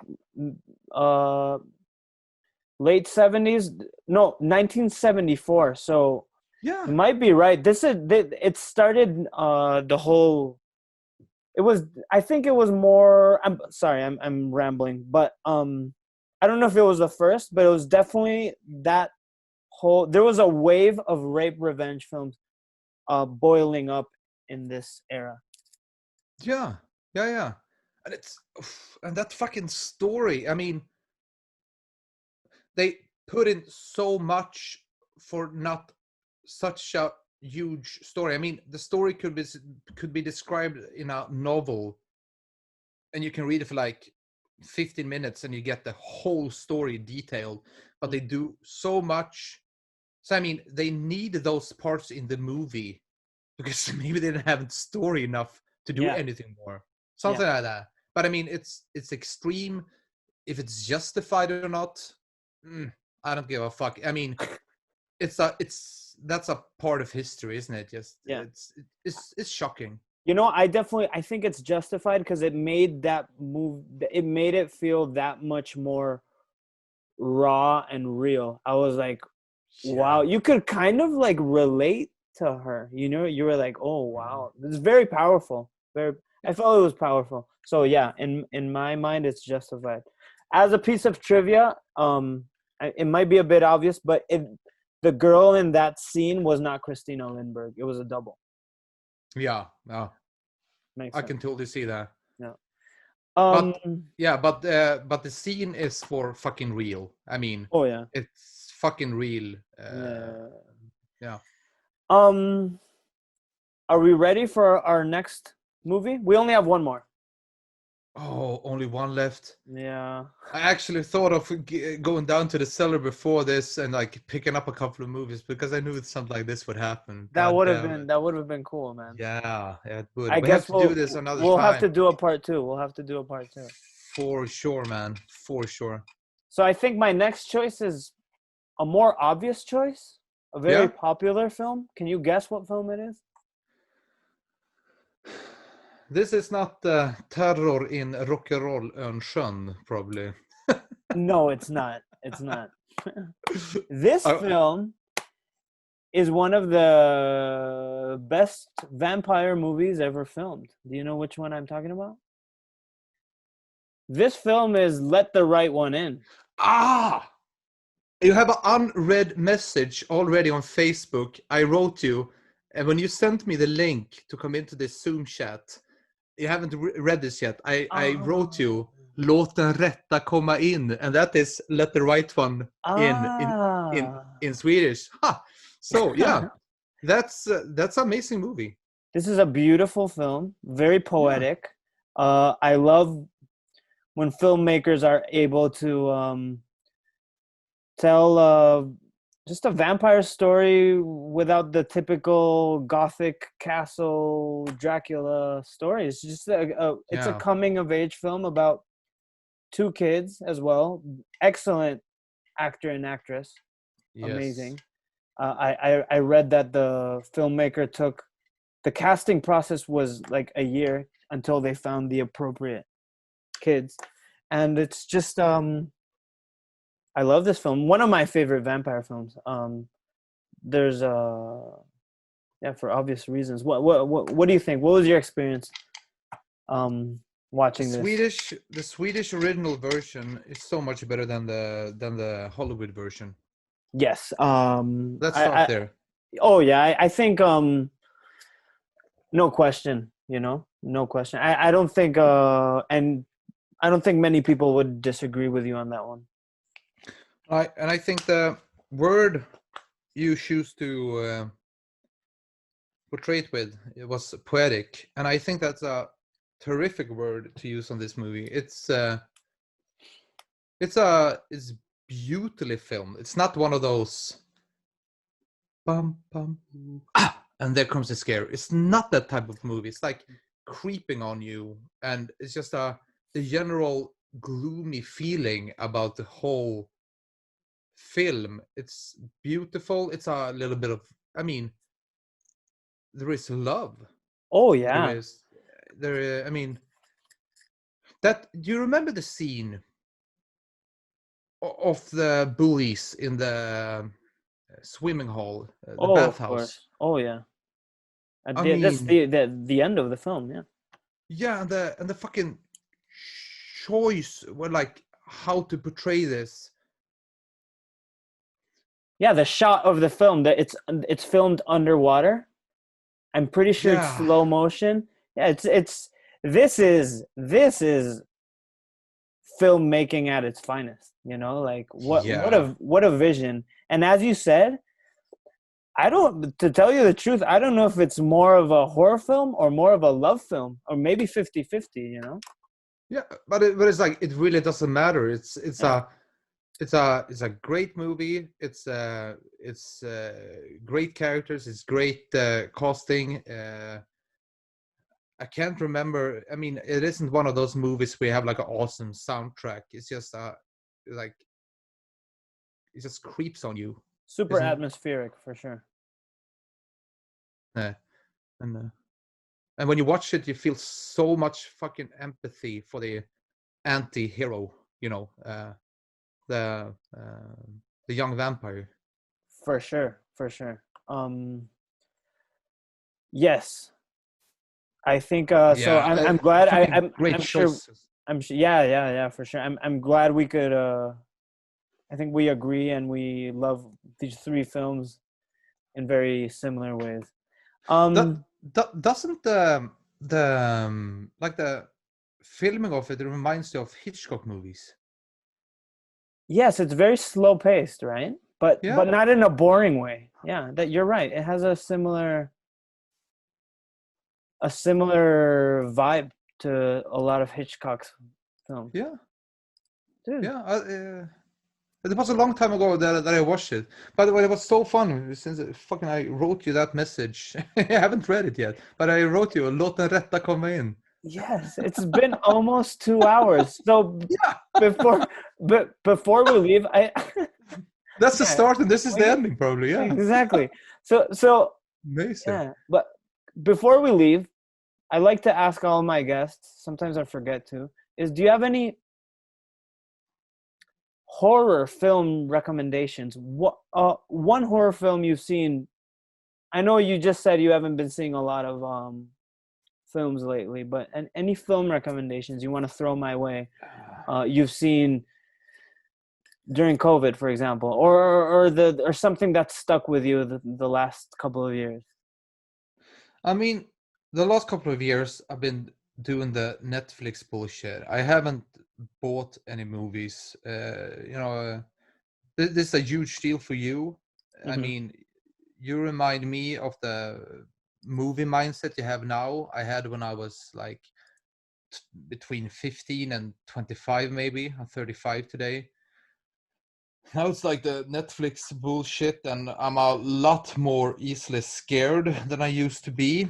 That's why I think that's why I like the humor in horror movies. I like splatter movies because I don't like to be scared in that sense. I like brutal scenes and extreme shit and to be shocked rather than being scared.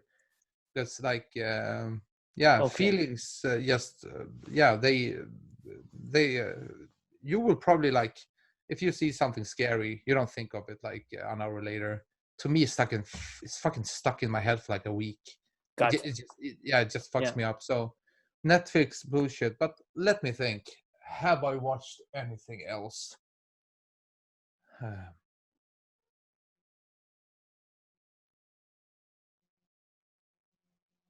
New stuff or old stuff, of course. Yeah, doesn't necessarily have to be new. Okay, there's actually one movie, and it's on, and that's a Swedish movie. It's a humorous movie, and it's a bullshit movie still. But it's, I mean, it's, I know it's fun if you don't speak Swedish, but yeah, Terror in Rock'n'Roll Önsjön. Okay, that's the movie you just mentioned recently. Yeah, right? it must be like maximum 2,000 views on YouTube. But that was also like one of those movies you can find on video outlets, but not for like €2. You can find that one for like €1.50. But the Swedish band Helicopters, they are fucking on the soundtrack before they blew up, before they became huge. Okay. Yeah. Can you spell this movie? Because I'm trying to look for it on Terror I Rockin' or okay, got it. From 2001. Yeah. Gotcha. It's about a Nazi soldier getting shot in the head and sinking down a lake. And like 60 years after, like returns up as a zombie, and it's a rock and roll gig for newly graduated high school students, and they're having sex and drinking, all the hell yeah, dude. like, that's like typical bullshit. And it's like the scenes, it isn't something special at all. It's just a dumb fucking movie. But I mean, I watched it. I actually watched it yesterday. I don't know why. I really don't know why I watched it. Because I listened to the episode where you mentioned the Evil Dead, the Japanese version, and I was like, dude, I have to check this shit out. Just god damn it, thank you so much. I need some inspiration because like 10 years ago I used to hang around with a lot of friends that were really into horror movies. They had like, especially one guy. I wrote him today for the first time in a couple of years. Sven Nilsson, the drummer of the Swedish band Antichrist. He had a huge movie collection. I mean, he had fucking every fucking movie. Like, yeah, he had everything. Sven Nilsson. And I would like to say hi to him. I would Shout recommend out to this. Sven, Antichrist. Yeah, I recommended the last movie with your friend in New York for him from Horror Boobs. Yeah, yeah, and a lot of credit to him. Yeah, but we used to sit at his cabin. It was like a typical Evil Dead cabin. They hadn't have a neighbor in fucking miles, and sit there and just, it wasn't a big screen TV. They have like a fucking projector in the living room, and we just sat there and stupid kids like watching movies, doing all the stuff that I can't mention, and yeah, we had a lot of fun and a lot of free time, and we just spent it on consuming absurd amounts of horror. Yeah, and just music and just weird culture. God damn it, I wish I could be in that age forever and not care about fucking anything. But I'm not. No responsibilities, right? Well, not Yeah. no responsibilities, but few responsibilities, right? I'm happy where I am right now. Actually, I'm very, very happy. But I was not happy where I was right then. But at those golden nuggets in that time, and I Right. like picked them out that night and that night, and there were many of those nights. It's just fucking golden. And yeah. And why did I mention him? Yeah, I recommended the Horror Boobs episode, and before that, Terror Rock and Roll and Sjön. I can't fucking remember, but anyhow. Hey, thanks so much for sending over the Horror Boobs one, because as I mentioned in the podcast, like most of my friends now are that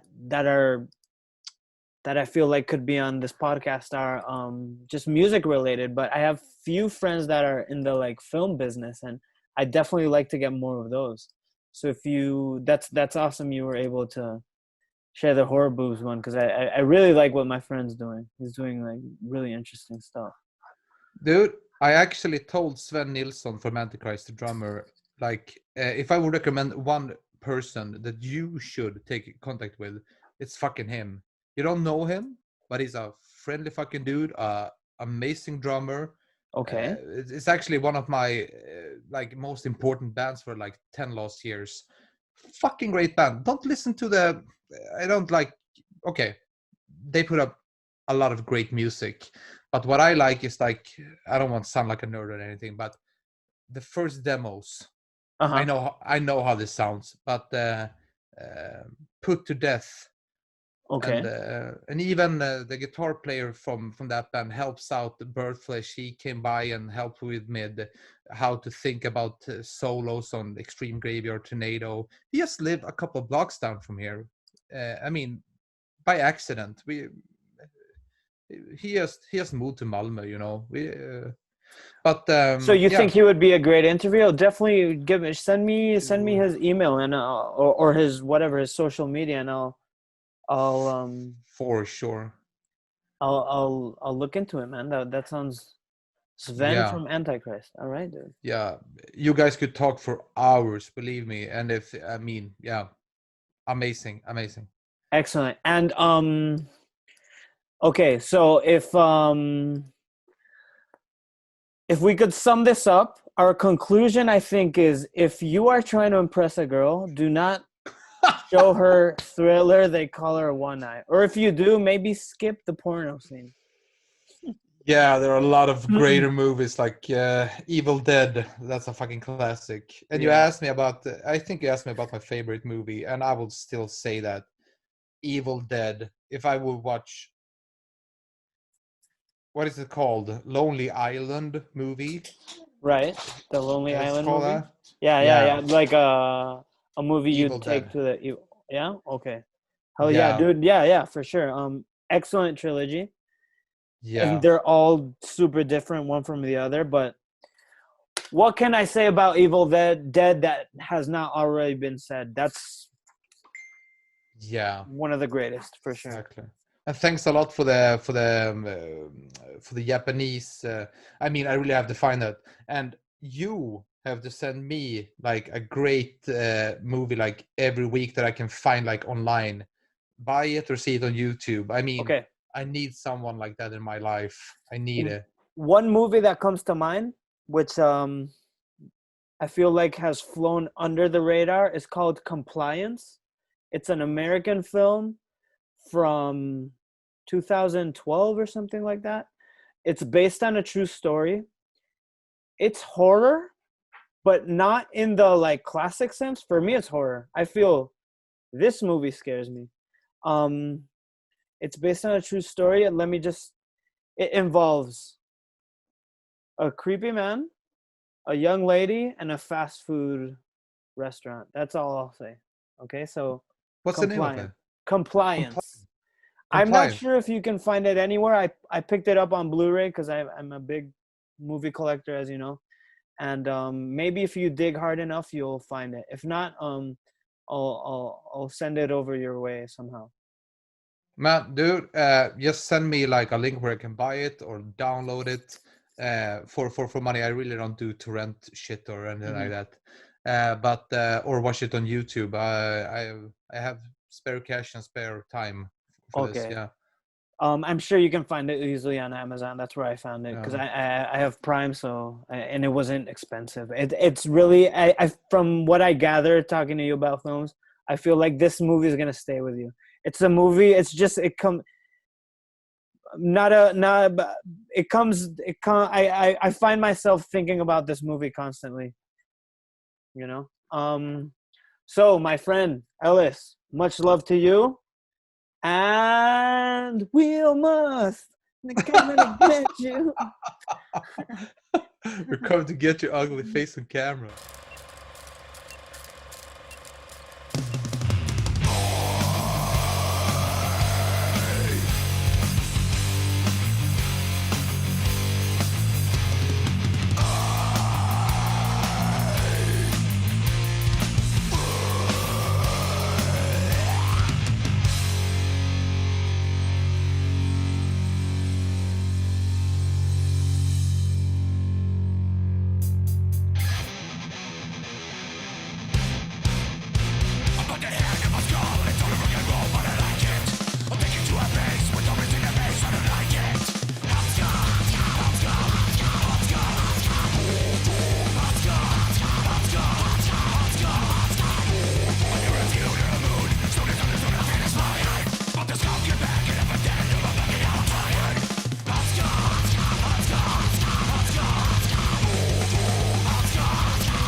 That was Birdflesh with their brand new track from their upcoming EP, which should be out sometime in 2021.